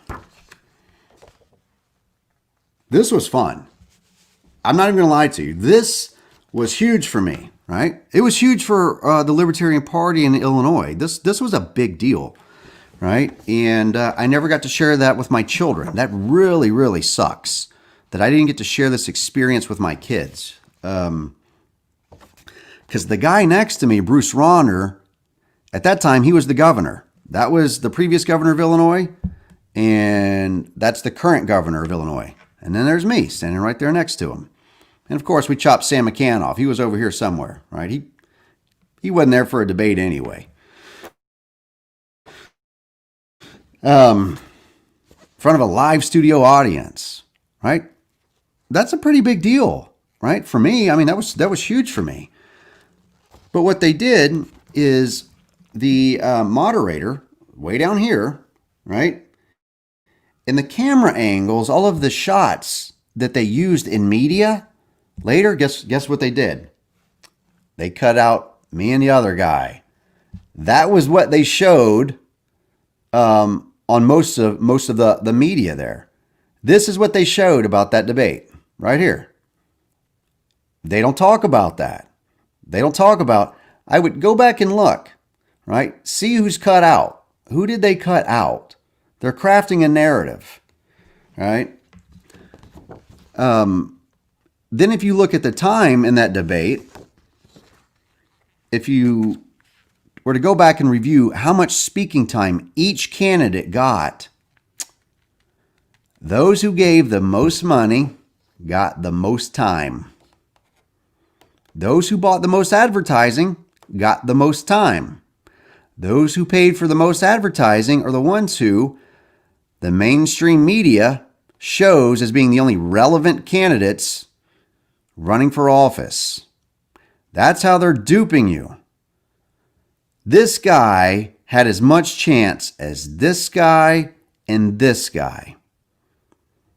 This guy's name was on the fucking ballot, along with his and his. I had to get nearly 50,000 petition signatures to get on the ballot. These assholes only needed about 5,000. Rigged against this guy. This guy was just an insertion of a pawn. This guy was a fucking pawn inserted by the Speaker of the House, Mike Madigan. He was a Republican that had beef with Bronner. They had beef because, well, Sam McCann was definitely a rhino. He was a rhino as well. It all comes down to who these fuckers want in office. You see what I'm saying? This guy is killing the state of Illinois. Killing it. And his fucking crony buddies, these are the mob, right? This guy's worth $3.2 billion. Estimated $3.2 billion fucking dollars. He walked into that as a child. He inherited billions of dollars. The guy that's the current governor that I ran against,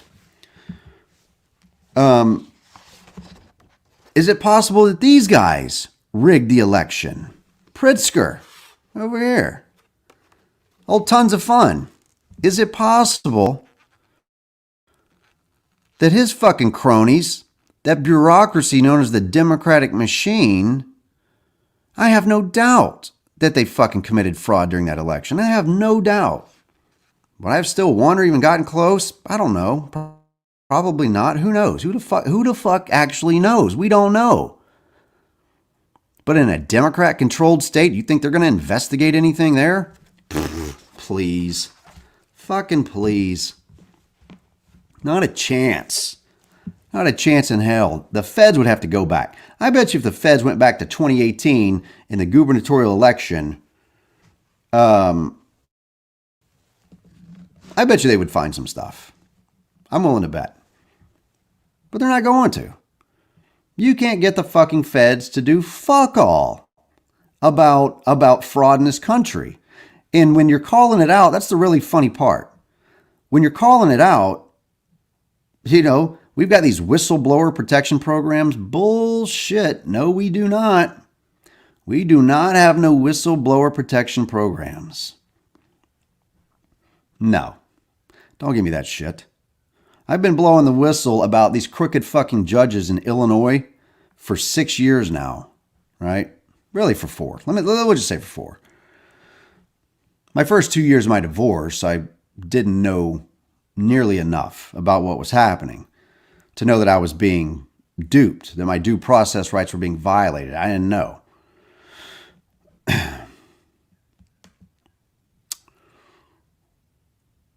But now I do. Now I know better. And I know a lot more about politics and how they rigged the game against ensuring any other parties. It's almost completely unlikely they're going to get in office, which should make you go, wait a second, why? Why? Do you really want to be a part of the fraud against yourself? That's what you're doing. Do you want to be a part of the fraud against the American people? Because when you go along with the flow and you don't question this, when you just go along to get along, you're fucking asking for it, man. And we're getting it. We're getting it put right up our backside.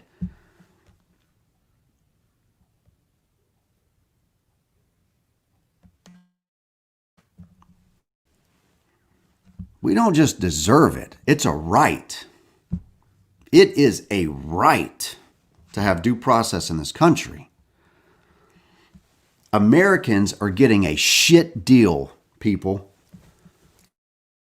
Right? They're selling you something that is fucking bullshit. Okay? The American dream that is sold. Here's the American dream. You go through school, you go through elementary school, high school. Most I believe, will venture into college, though many will never graduate from college. They will take on a tremendous amount of college debt, bought, right? And it's purchased, this debt that these young men and women should never even fucking take on is made possible by the universities who pay the lobbyists, who line the pockets of the politicians to make it easier for them to get these high dollar student loans, knowing full fucking well an 18-year-old kid has no business taking out a $100,000 fucking loan on education.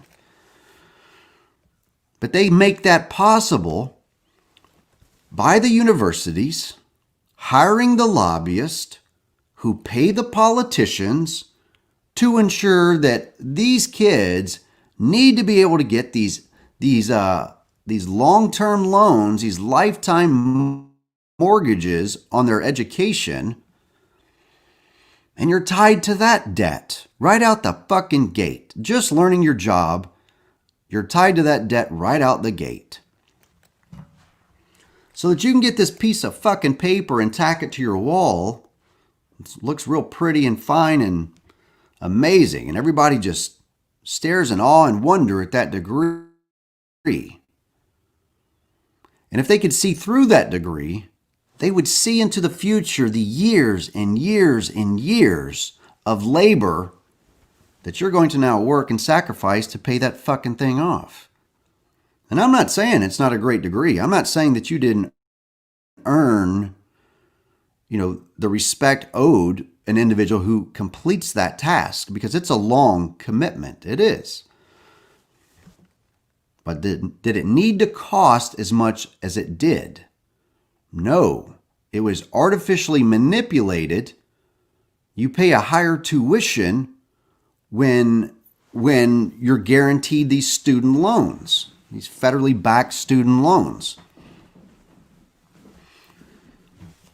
And so that's where your life begins. You begin yourself enslaved into a system that is profiting tremendous money off of what you just want to learn to do. I bet you could become an amazing doctor by apprenticing underneath an amazing fucking doctor. I think that they would teach you everything that they knew and they could. And I think that your natural interest in the course of pursuit of that interest, that your natural inclination is going to be to learn more and be a better doctor than the person that taught you. You might not be. It all comes down to the person and their circumstances and their choices. But I think that there's other ways to do education in this country. If you wanted to go into carpentry or bricklaying or anything else, the trades, the apprentices, you can apprentice and be a stock market broker. You don't have to grow up on the stock market, buying and selling and trading stock and having an in-depth knowledge of it. You could have a mentor. You could work as an apprentice. You might decide to do a lateral transfer into another field. I've basically made a lateral transfer out of being a mechanic in the military to being some sort of a weird political activist, online DJ, political candidate. I don't know. I'm lots of things. Just depends on what I'm in pursuit of at the moment. And I think that that's even better.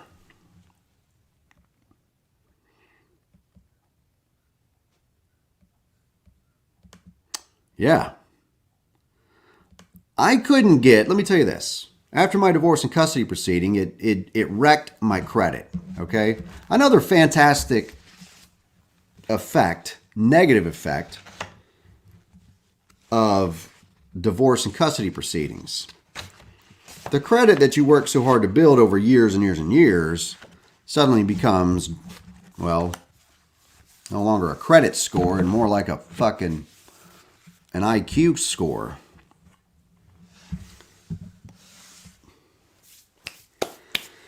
And I couldn't even get a several $1,000 loan. I couldn't get a several thousand, right? And went over to, I think it was Farm Credit or something, I forget. Applied for this loan and, well, as I suspected, because I knew my credit was shit after my divorce and custody proceedings, because you fall behind everywhere, right? When you're paying out tens of thousands of dollars to shitbird attorneys, yeah, other things end up going to the wayside when you're fighting for your kids. And so, got my credit score wrecked. Point being, I couldn't even get, a few $1,000s loan, right? $10,000, I think, for just to build up, a small barn, for hay and animals, right? As I'm building and growing my small farm. But a kid can go out and get a ridiculous loan like this, has no fucking life experience, has no job, no income, no nothing. Are we having this discussion with our kids and ourselves? Is college best for our children, or should we be divesting from higher education until they get their shit under control? And you're not going to get higher education out of control until you get the fucking lobbyists and all of the money out of it. And the money isn't coming from mom and dad. The money's coming from these kids getting these ridiculous loans, right? And slapping themselves with a lifetime of debt. And then we as parents are now, I would say, we have to take some ownership. So if your kid has this lifetime of debt that they now have to pay off for their education, right? And you were proud of little Johnny Rotten Crotch or, Susie Miscue, going off to Yale, Stanford, Harvard, Northwestern, these very expensive universities. Jesus Christ. J.B. Pritzker went to Northwestern University and got a law degree, and he violates the Constitution every fucking day. Okay? Never mind, he gave like $100 million to the Northwestern Law School. Do you see my point? Okay? Just because you go through higher education does not mean that you're intelligent. Just because you have a fancy degree from a fancy school that your parents, your mommy and daddy, had a lot of money to fucking pay for, doesn't mean that those of us who come from trailer parks and ghettos, it doesn't mean that we're stupid. It doesn't mean that we don't have life experiences in the real time or real understanding of in-depth, complex social issues, because we live them. We live with the burdens that you heap upon us as you seek office and think you're so fucking smart. You know what's best for us.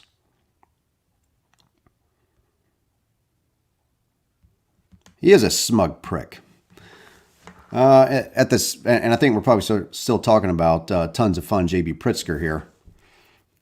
I didn't take any time. I largely left him alone, I didn't troll. Well, I take that back. Yeah, I've trolled the guy, on Twitter. But he doesn't run his Twitter account anyway. It's his fucking campaign team.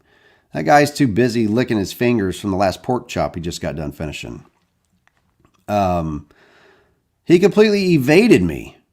I was right outside the building, okay, where they held the second debate with ABC in downtown Chicago, and this is more of the media, right?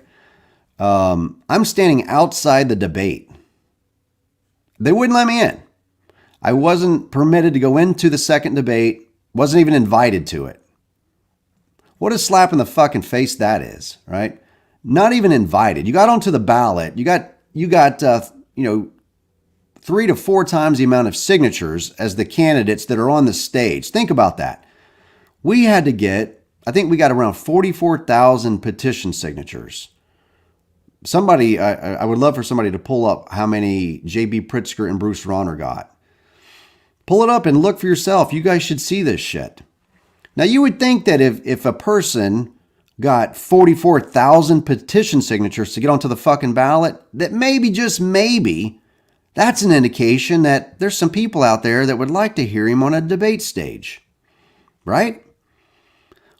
The petition requirement to get onto the ballot in Illinois for third parties, just like in every other state across this country, they make it nearly completely impossible to even get on the fucking ballot. Right? This is how they're rigging the elections against you, the American people. You're tired of the same old, same old. You're convinced your person or these other people don't have a chance. And you've been letting them dupe you into believing this and that we got to keep it this way. This is bullshit. Give me 150, 200 people, representatives from all over the nation. We can sit down and hash it out and we can draft up term limits for this country. And I bet you we could get buy-in and support from every fucking state, because then everyone else has to go back and sell it to their respective communities. Or their respective communities would pick them and send them anyway. We got to have term limits. We got to have them. This doing 15, 20, 30, 40, 50 years in office bullshit has got to stop, folks. I get it if you go a term in the House, to a term in the Senate, to governor, to running for president or Senate. Fine. If you achieve one of those higher ones, then you're out of here. You're done, right? You're fucking done. Because if you were president, and then you went from being president to, I don't know, being a state house representative, you're going to have tremendous power and influence in that state house and state senate. No, thank you. No, thank you. If you already had the honor and the distinction of being the president, or if you went all the way up to that, you're fucking done in politics, as far as I'm concerned. You're done. You can be an advisor, some sort of a private advisor or something. But even then, I mean, that would call into question, some other issues that could arise from that. Good morning, Adam Vega. Thanks for joining us this morning. It's good to have you. See your name here frequently, along with Paul and, J.B. Pritzker taking toilets out of his mansions. Great example that guy is.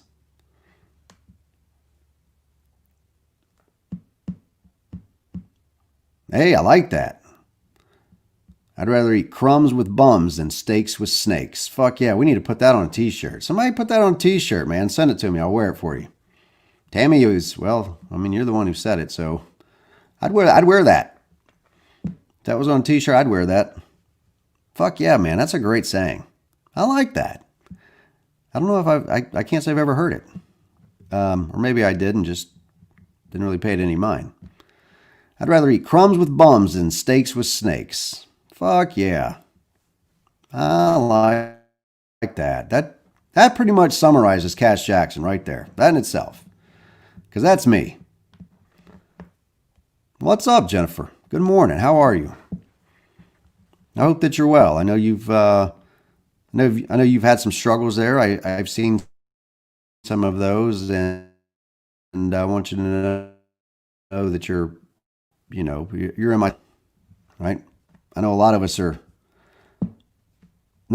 out here are struggling, which is one thing. I mean, it keeps me dialed in. The particular area of work that I do in helping to raise awareness to change family law by being so outspoken in my personal case and helping others in theirs where I can. I feel the struggle, right? And that's why a lot of people, I think, continue to support me and listen to what I have to say. This is my new profession. It's just, maybe one day I'll make some money at this and actually make a living doing it. But Glenn, let's print some shit, man. Hey, you know what? I'm going to take you up on your offer. Glenn, I don't know what that means. Print on demand store, 75% to your cost. So let's work that out, right? Glenn, you got a business? We could do a free market deal right here in front of government's face and show people how it's done, right? We could actually negotiate a deal right here live, 2 hours and 5 minutes into this live feed. And we could negotiate a deal right here with everybody watching, right? And that's the social contract. Government not involved. me and you talking, saying, hey, how can I help you? How can you help me? That's a fantastic offer. So we need those details. Glenn, thanks, man. I'm gonna give you a peep, buddy. Well, do you want me to call you right now? People should see this. I think that this is an example that we should be seeing more of in amongst our youth, right? Teaching our kids to negotiate and know their worth. Okay, so Glenn wants me to call now. Glenn, I'm going to get you on the phone. You guys don't go blowing up Glenn here. Let me give him a call. We're going to get Glenn on the air right now and see what he's got. What's this offer that Glenn has? I'm interested. Why wouldn't I be? It's a free market, man.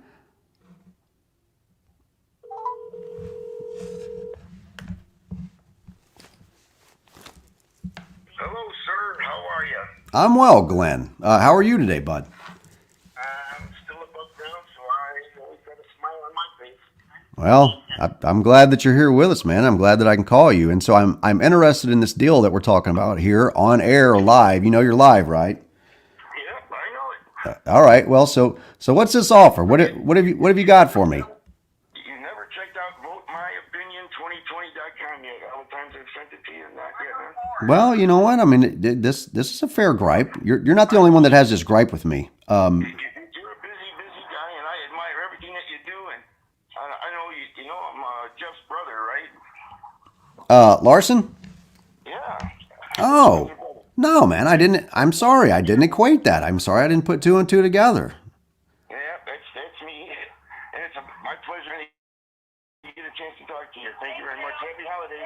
And I'm sorry I'm out there doing essential work and delivering stuff. So. Well, you know what? I do. I'm offering not only you, but I mean everybody that you can get involved that's got a good cause. And all you gotta do is email me and give me a logo, and we'll discuss what you want to put on this shirt.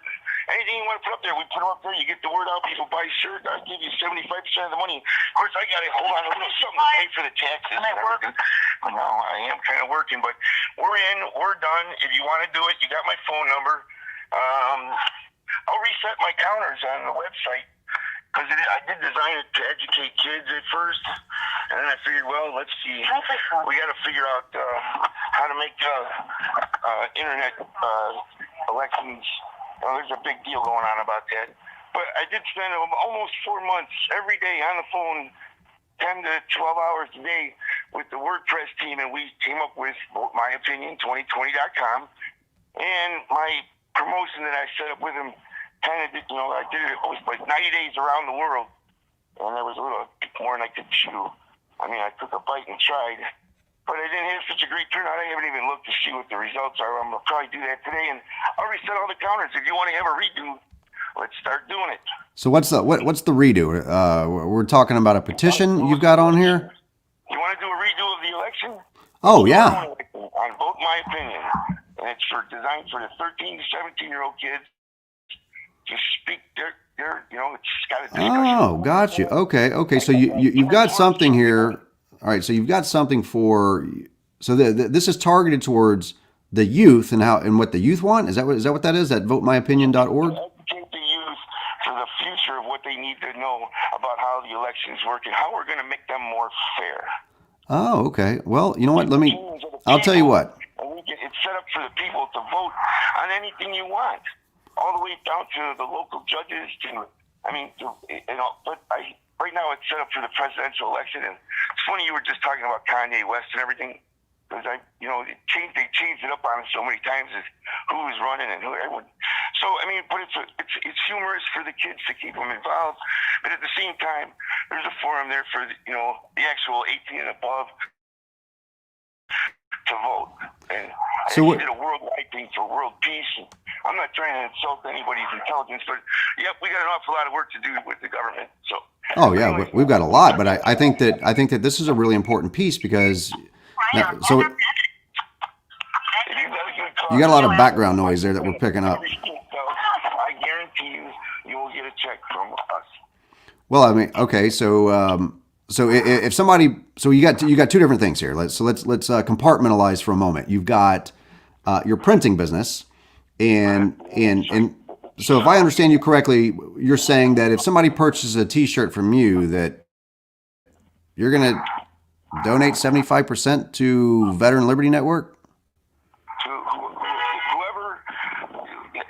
whoever's organization originated that T-shirt that sells 75% of the money, yes, it's going to you. Okay. And there's more than T-shirts. There's all kinds of stuff: coffee mugs, pens, paper, whatever you want. Oh, so well, okay. So how do I get? Because here's what I want to do. Here's what I'd like to do, Glenn. Here's what I'm going to work out for you. Okay. I'll tell you what. If you send me some products.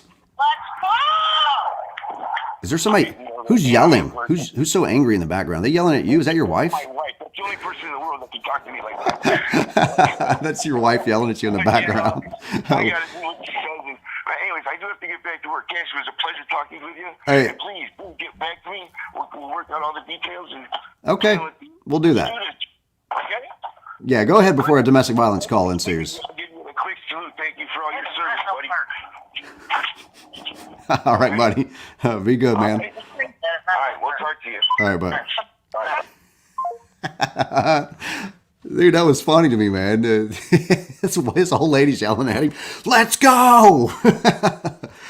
How's that fucking not funny to y'all? She's freaking hammering him, man. Move your ass, Glenn. Okay, so hey, so I've got the start of negotiating a deal here. We didn't get something finalized or something definitive with a clear understanding, right? And that's what I got to get with him. Knowing your worth, right? What I offer here is something to people, and people have other things to offer in return, right? I'm outspoken.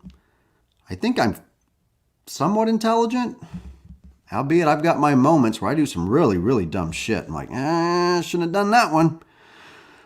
But it's because I like to forge, new paths. And a lot of times when you forge a new path, you got to cut through a lot of bullshit, a lot of jungles, okay? You get whipped in the face by freaking random sticks. You get bit by mosquitoes, bitten by snakes, raped by large, tribes of Amazon women. These are things that I have to deal with as an explorer. And Glenn there we were beginning the negotiation of a deal. And here's the thing, free market, government doesn't need to come in and have a fucking thing to do with this conversation or any of the labor or the benefits, the fruits of the labor in the exchange between me and Glenn. Okay? If Glenn and I work out a deal and that deal results in me making some money off of it, or he makes some money off of it, I don't think either one of us owes government a fucking thing for that. Now, if there are products being produced out there, let's say Glenn produces T-shirts with some ink that's got, I don't know, something deadly in the ink. Jesus Christ, I hope I didn't give anybody an idea. And that ink makes people sick. Now government's got a proper role, because then I go, Glenn, your T-shirt made me sick or made my supporters sick. Right? So if I purchase a line of T-shirts through his print shop and y'all like them and you purchase them and then they make you sick, well, you're probably going to come to me and then I'm going to have to go to Glenn, right? Or we all go to Glenn together, because chances are I've been wearing this shirt as well. We all go to Glenn together or government and seek a resolution to the matter. I'm willing to market your products, right? This is what in our country that we're doing. This is a large part of the communication exchange, right? It's been here forever. You go to the movies, what happens? There's ads, right? If you watch a TV show, there's ads. If you listen to radio, there's ads. You watch YouTube videos, there's ads. There's a constant marketing and supply and a demand for different things. And of course, in platforms like this, those of you growing your own platform or growing your business are welcome to to partner with me and advertise. I need people, right? I need you guys. You probably don't need me, right? So that means that you've got a little bit more bargaining power than what I do, until you take into account that, well, I've got multiple platforms that I go to, 8 or 9 simultaneously, that you might not have as much of a reach to get out your business or your ideas. So it is a free market exchange on the shirt. So, Nick, if I'm not, we'll kind of come back here off this free market thing and go into what you're talking about. The child support payments are still expected and stimulus. Didn't they return those, though? It was my understanding that they intercepted people's stimulus checks and then they gave them back. Does that sound right to you? I mean, I can look it up real quick.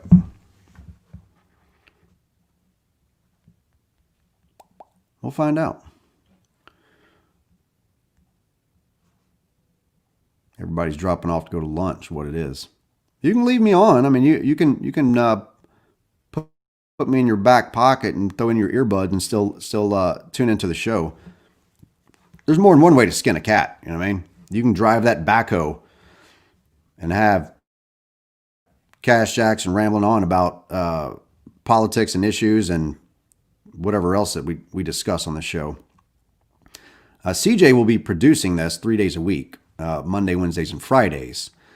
So we're working through the kinks and figuring out the platform and how to run it. Yeah, see? Buddy Jason, man, this guy hangs out with me a lot. It's easy, you know? Especially if you're busy. I know a lot of people do that. Marina, she'll put on a book. You know, some people listen to podcasts or music, whatever. And I'm just one more option in the gigantic world of social media and what's out there and available at any given time. But we connect to people. We develop relationships with them. People that hang out like this, you know, that come onto the air, people that I see your names frequently and we have these conversations. We're relationship building. This is networking. I'm doing it far different than I think a lot of people, because the win for me isn't, you know, how do I express this correctly? I enjoy just building personal relationships while discussing issues in our country, and angling towards better solutions, right? And those solutions come through a better understanding of our society. As we understand our history and its foundation, the pros and the cons, as we review frequently what our rights are, we gain a better understanding through these discussions on how we should be running our government. We are the government. Do you understand this? But we are not in control of the government we have created. It's doing its own thing. At this juncture, right, the machine is alive, okay? You saw Terminator. We love Terminator. Mr. I'll be back. But the machine, the robot, the Matrix, is American politics. It's this self-feeding machine that's continuously growing out of control. It's growing out of control. They are doing whatever they fucking want. And we're letting them get away with it. The electors, the citizens, the voters, the patriots. We are letting them get away with it. This right here. And this happened to plenty of fathers that I know. Now I have to go back and see, because I didn't ask them. I didn't follow up with them. But I know I saw somewhere in the news that whenever they intercepted these child support, or they intercepted the COVID support payments, How much was that again? It was like $1,200, right? This whole time. That's it. Right? Isn't that it? That's it. I'm pretty certain that that's like $1,200 is all that they fucking sent out. How long have some of these businesses been closed? And they had these different, little bailout things that you could apply for. I saw as business owners that if you're a business owner impacted by COVID, that you could apply for this COVID relief that was allocated for businesses. But all I saw was people griping about how long it's been and they couldn't get it and on and on and on. Same with unemployment. I've known a number of people that filed for unemployment months and months and months ago and never got it.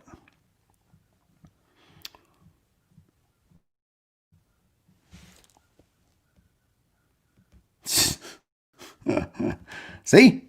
That's what I'm saying. This guy's in Home Depot picking up supplies and still listening. Right? We can do that. We have that capacity for networking. Right? And this guy's a friend. I go back up to New York, right? It's one of the guys. Is somebody I'll see. Met him for the first time.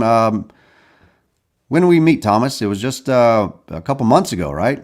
2.5 months ago, whatever it was now. Time kind of flies and gets away from me. But I go up to New York and I'll see this guy.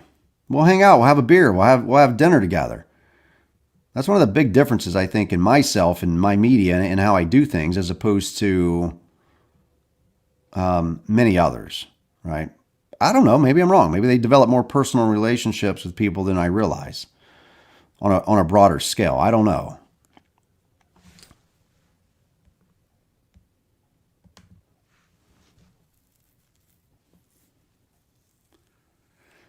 Yep. They created the burden, right? Now let's think about that, Paul. It puts us, again, at the mercy of government. That's control, right? You're standing in the bread line. We're all just standing in the bread line waiting for our fucking little bit of bread and soup. You know?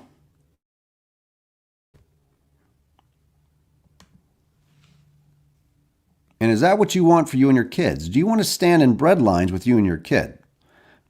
Because if you begin implementing more and more socialist policies, ultimately, that's what it's going to lead to. And really, we're dealing with it right now. Shortages on fucking toilet paper. It's probably so they can mop up all the 3 feet of shit that's pouring into their house from government overstepping its bounds, shutting down our economy. I mean, it's a, in my opinion, that's the gameplay, right? This is the idea. Trump had a very good economy going. The Trump administration had a good economy going. People their 401ks were rapidly expanding. I was working offshore for a short period of time. And good morning, Nick. Thanks for joining us, bud.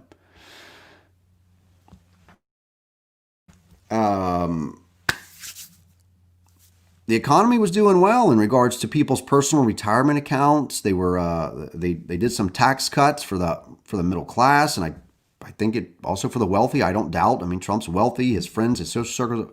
I don't doubt it. But tax cuts should be good for anyone. We should be championing tax cuts. We should be championing reducing how much money government takes from you and your family. When they take more money, you know what they do with that money? They purchase more control over you. When they take your tax-paying dollars, you get up, you put on your winter coat, you take your ass down here, like here where I'm at. There's lots of chicken farms, turkey farms. Poultry is huge. Tyson is a massive employer in this region. And probably wherever you're at in the country, you get some chicken that come from Tyson Farms. They're all over here. But you get up and you go and you labor for that, for government to then take a significant portion from you. We're talking a lot. Once you start totaling it all up, what you're paying in all of the taxes, In Arkansas, we have an income tax. We've got property tax. We've got, licensing fees and the like. Those are cheap. I'll say they're freaking cheap. For a veteran in Arkansas, it's like $2.50. It's stupid cheap. It's nothing. In Illinois, it's like hundreds of fucking dollars. I think it's like, I'd have to look it up. But that would require me, well, I guess we'll see. Let's talk about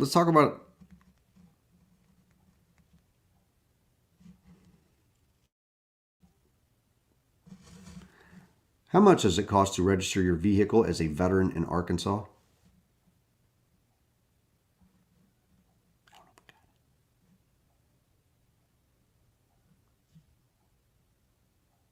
According to my Army benefits, initial fee is $3.89. An eligible veteran may receive one additional plate at the fee of $3.89. One plate issued to the eligible veteran may be reissued to their surviving spouse at the regular registration fee for the vehicle. Look at that. $3.89. $3.89 to register your vehicle here. That's reasonable. I don't mind paying that. Even as a libertarian, I don't mind paying that. I think that's fucking fair. I don't care. $3.89. Okay. All right. Could somebody do it cheaper? Sure, probably. Yep. But I'm not up in arms over $3.89 as a veteran. Well, let's see how much it costs as a regular citizen. How much does it cost to register your vehicle in Arkansas? According to Autoblog, the following are registration fees based on your vehicle: £3,000 and under $17, $3,001 to £4,500, $25. Okay, so for the average person, it's based upon the weight of the vehicle here. 3,000 pounds and under, it's $17,000. 3,001 to 4,500 pounds, 2,500. 4,501 pounds and over $30. Let's do Illinois. How much does it cost to register your car in Illinois? According to Illinois Secretary of State, how much does it cost to title and register my vehicle in Illinois? The total fee for a standard vehicle is $301, $150 vehicle title plus $151 registration, license plates. What the shit? $301 fucking dollars to register your car? It costs $30 for the largest one. $17 to $30 in Arkansas. This is funny. Watch this.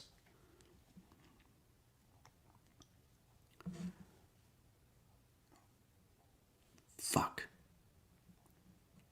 I forgot which one I want. I had two crossing thoughts. This is part of the disability of the medication. Damn it. Oh, I got it. What is the minimum wage in Illinois? The minimum wage in Illinois is $8.25 per hour. What is the minimum wage in Arkansas? The minimum wage in Arkansas is $9.25 per hour. Come on, man. Come at me. What do you got? What do you got? Illinois. I left Illinois for Arkansas for better opportunities elsewhere. No, not for the minimum wage. Illinois. It costs, let's just talk about this. Illinois, okay, $8.25 an hour. Let's do some math now.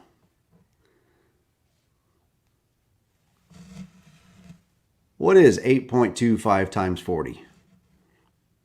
The answer is $330. $330. It nearly costs somebody making minimum wage, right?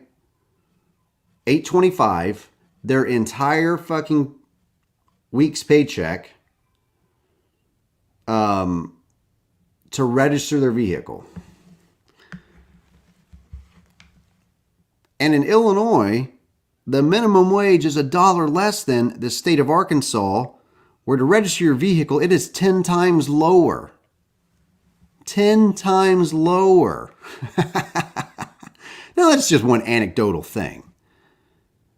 But your money goes further here. But you know what has to stop? The stupid ass domestic policy laws that got you in that shitbag position in the first place. You're getting, if in these states where they're charging you, they are nickel and diming you to death, people. Everywhere that they can cut and take a cent off of you, they're doing it. They're finding new and craftier ways every day to sell your liberties right back to you. It shouldn't cost you a fucking thing. It shouldn't be annual. It's your property for as long as you have it. Okay, fine. They give you a plate and a sticker. Whoopity-doo. I mean, whoopity fucking do. It's your property, not government's. If it's stolen, it should be your responsibility to track your vehicle and the proof of it.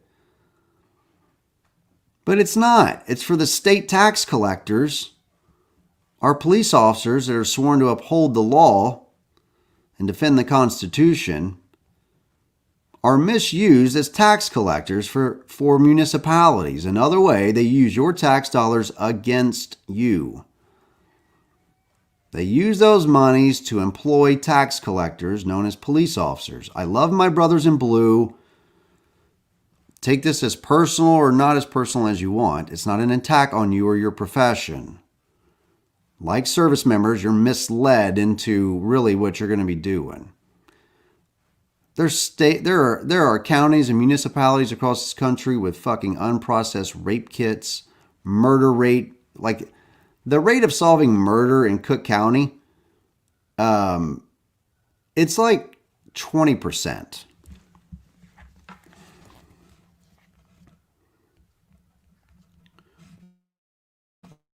Watch. What is the murder clearance rate of Chicago?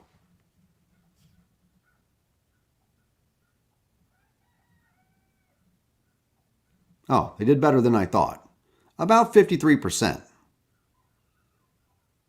So according to this article with the Chicago Sun-Times, Chicago's murder clearance rate rose sharply in 2019 to 53%. Rose sharply to 53%. What was it before that? Now, in the black community, hold on. This is as per an NPR article.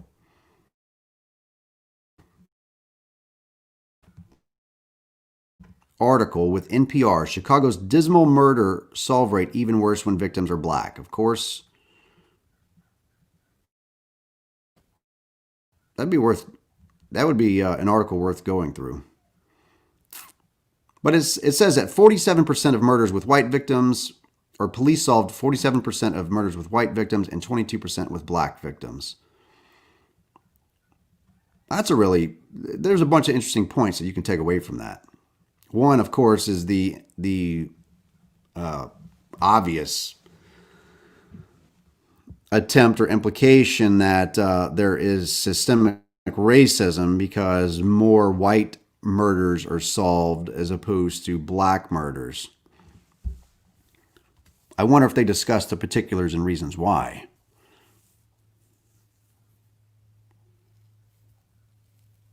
In recent years, according to this NPR article, in recent years, the police have been solving about 4 of every 10 murders in the city. Somebody's calling. Oh, CJ. Yeah, I'm just going through an article right now. What's up, bud? Are we live still? Of course I am.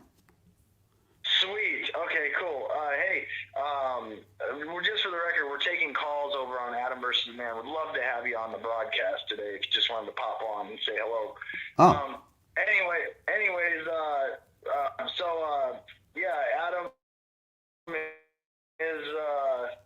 is talking to his debate manager right now.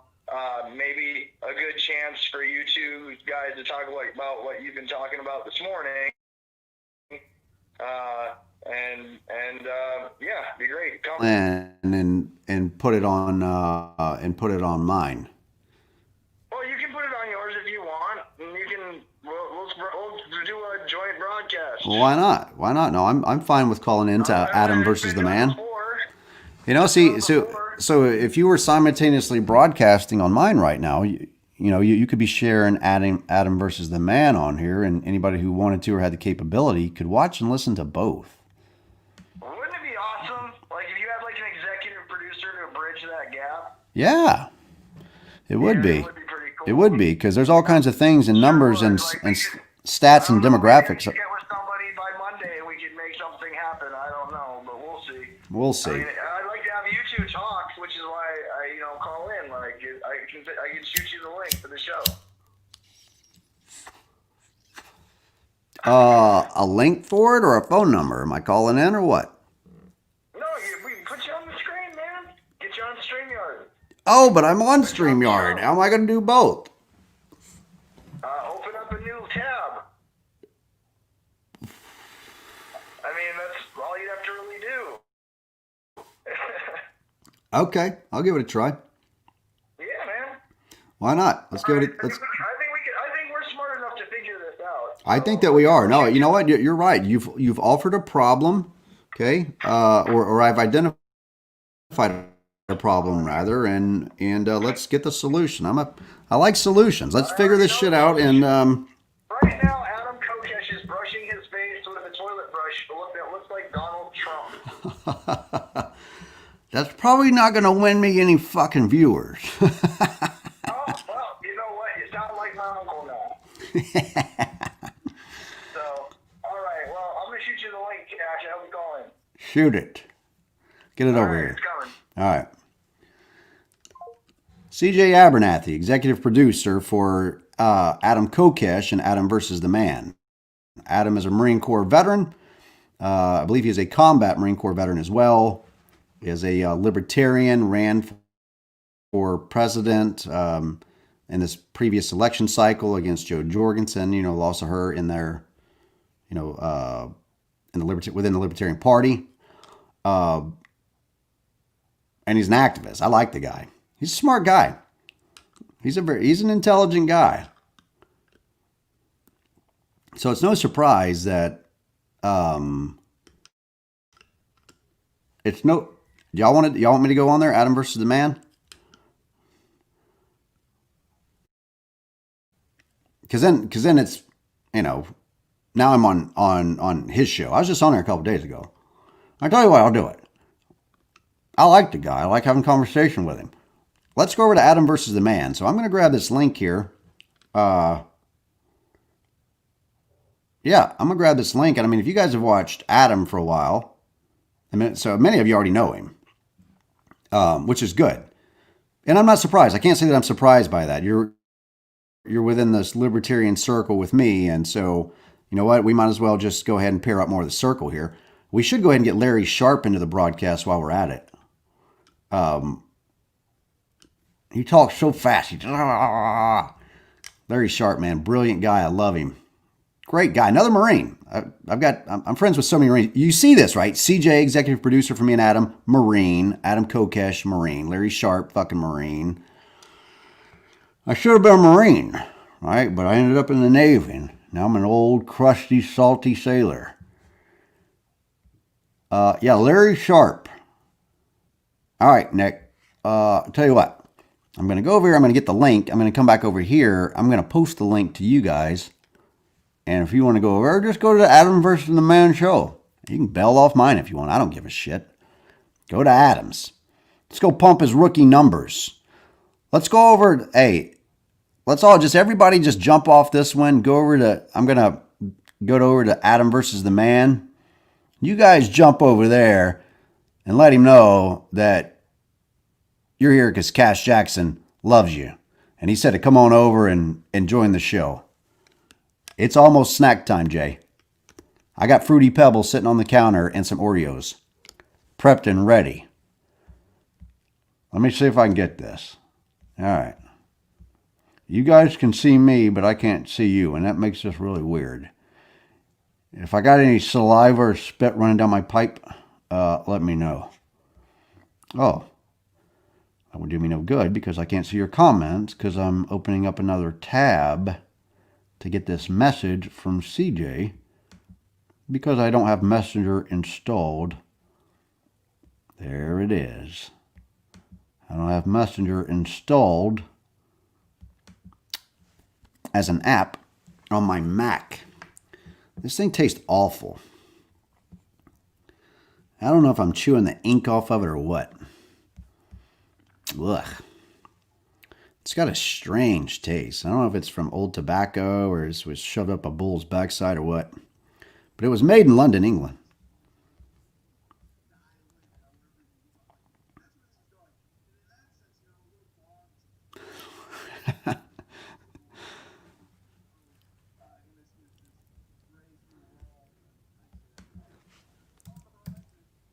All right, I'm in this. I am in.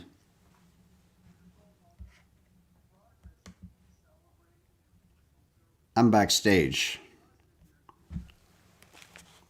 So I got Adam going in this here. Let's move him over. So he's talking with somebody here.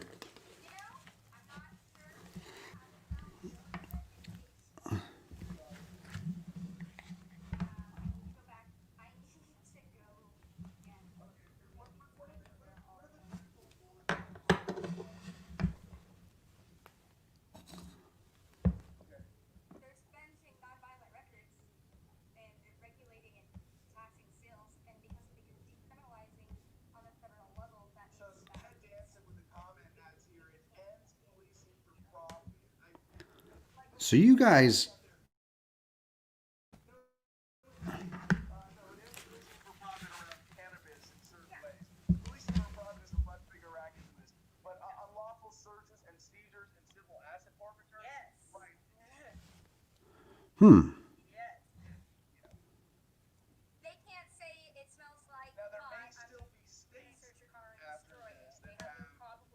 where do you right click at? I wouldn't mind learning this if I can do them side by side. How do I do that?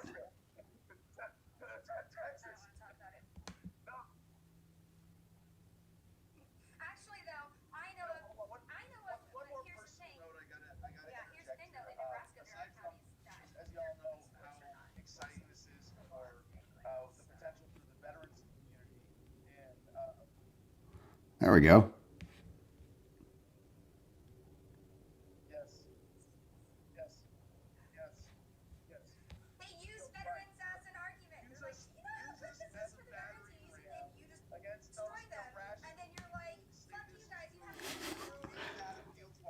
They've got a great debate going over there.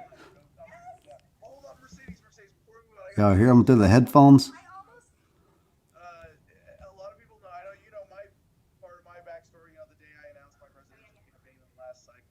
Oh, okay.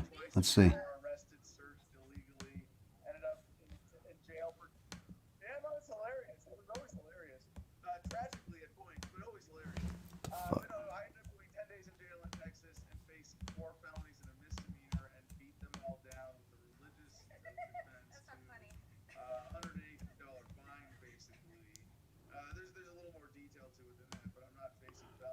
I don't know.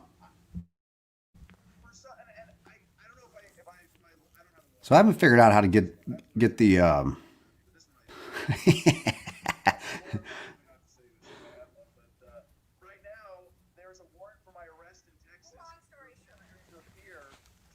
cannabis misdemeanor charge that was a part of this that I think is due to their clerical error because this was all supposed to be handled together with the last round of bullshit I dealt with in Texas. Now you can hear but it now both. I'm like, oh, really? You got a cannabis charge? Fuck you. I'm gonna stall until the shit's legal, and then what? And now in all these states, even if they can't come after you, they are going to. I hate to say it like this, but they're just gonna look so silly. Like it's not federal law that your state is defined to be legal. It's federal law that your state is contradicting to make pot illegal. Right.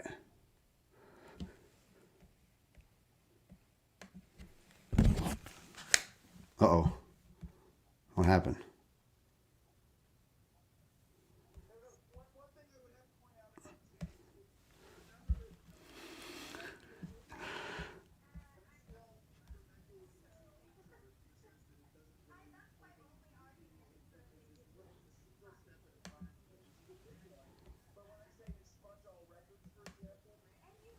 That's awesome.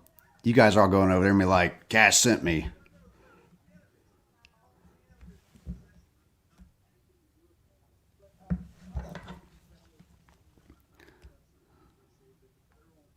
They're, they're talking about cannabis. I'm just here to hang out with Republicans who like cannabis. That's me.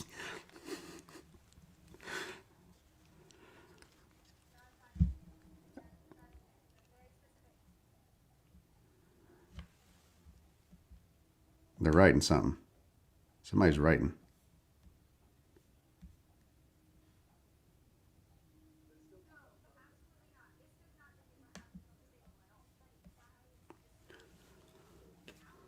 So they're debating cannabis legalization.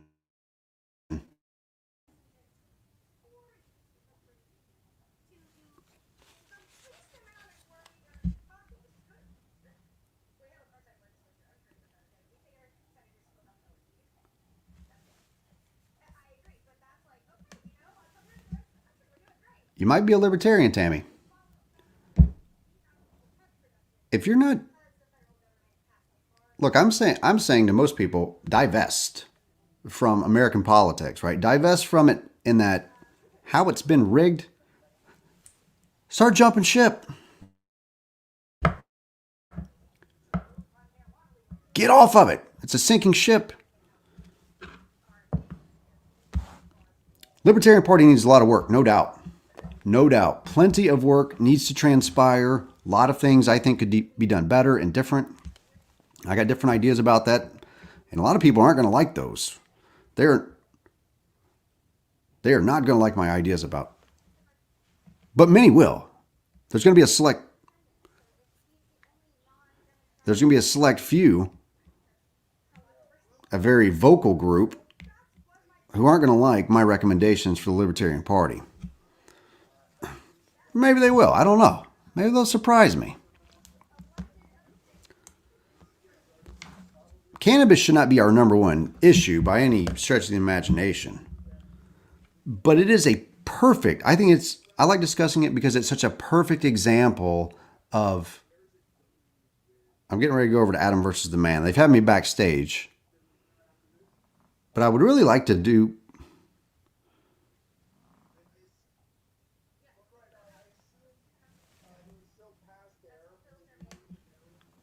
I'm probably going to end up going over to Adam versus the Man, ending this feed, closing this one out, going over there, and then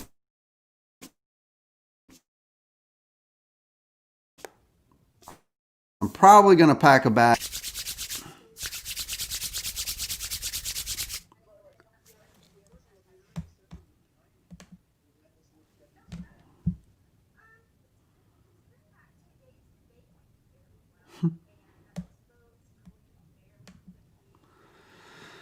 Yeah, they're just leaving me backstage, so I'm just listening.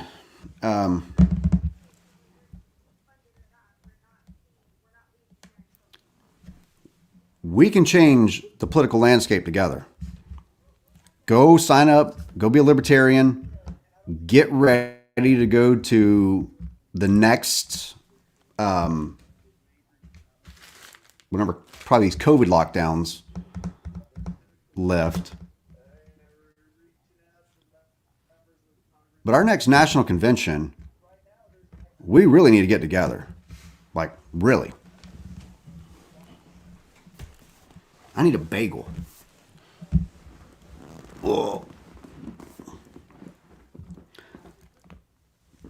We can recenter American politics by simply saying, look, I'm intelligent enough to go, if there's 3 people standing there, 4 people standing there, it doesn't matter. Whoever you vote for, that's who you vote for. That's who gets the vote. And with enough of those, they win. That's how it works. It's not rocket science. But the problem is, like here in Georgia, what we were talking about first thing this morning is that I believe that there's much more widespread election fraud on both sides than what we realize. Republicans are going to try to, of course, paint this as Democrats and vice versa. But we know amongst us, those with a little bit more common sense in the middle of the road. Oh, shit. Hold on a second. Am I on? Yeah. They had a technical error, and I thought they were calling on me. But it's widespread, I believe. And one of the ways that we can illustrate that we're no longer going to tolerate the current American political system is by leaving those two mainstream parties. You don't have to go to the Libertarian Party if you don't want to. Go to the Green Party. Go to the Constitutional Party. Go to the Tea Party. Find a different one and exit from the two mainstream ones. I think I got to go.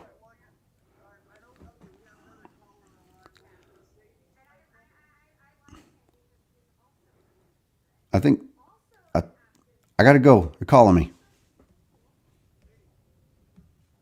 Getting lots of accolades here.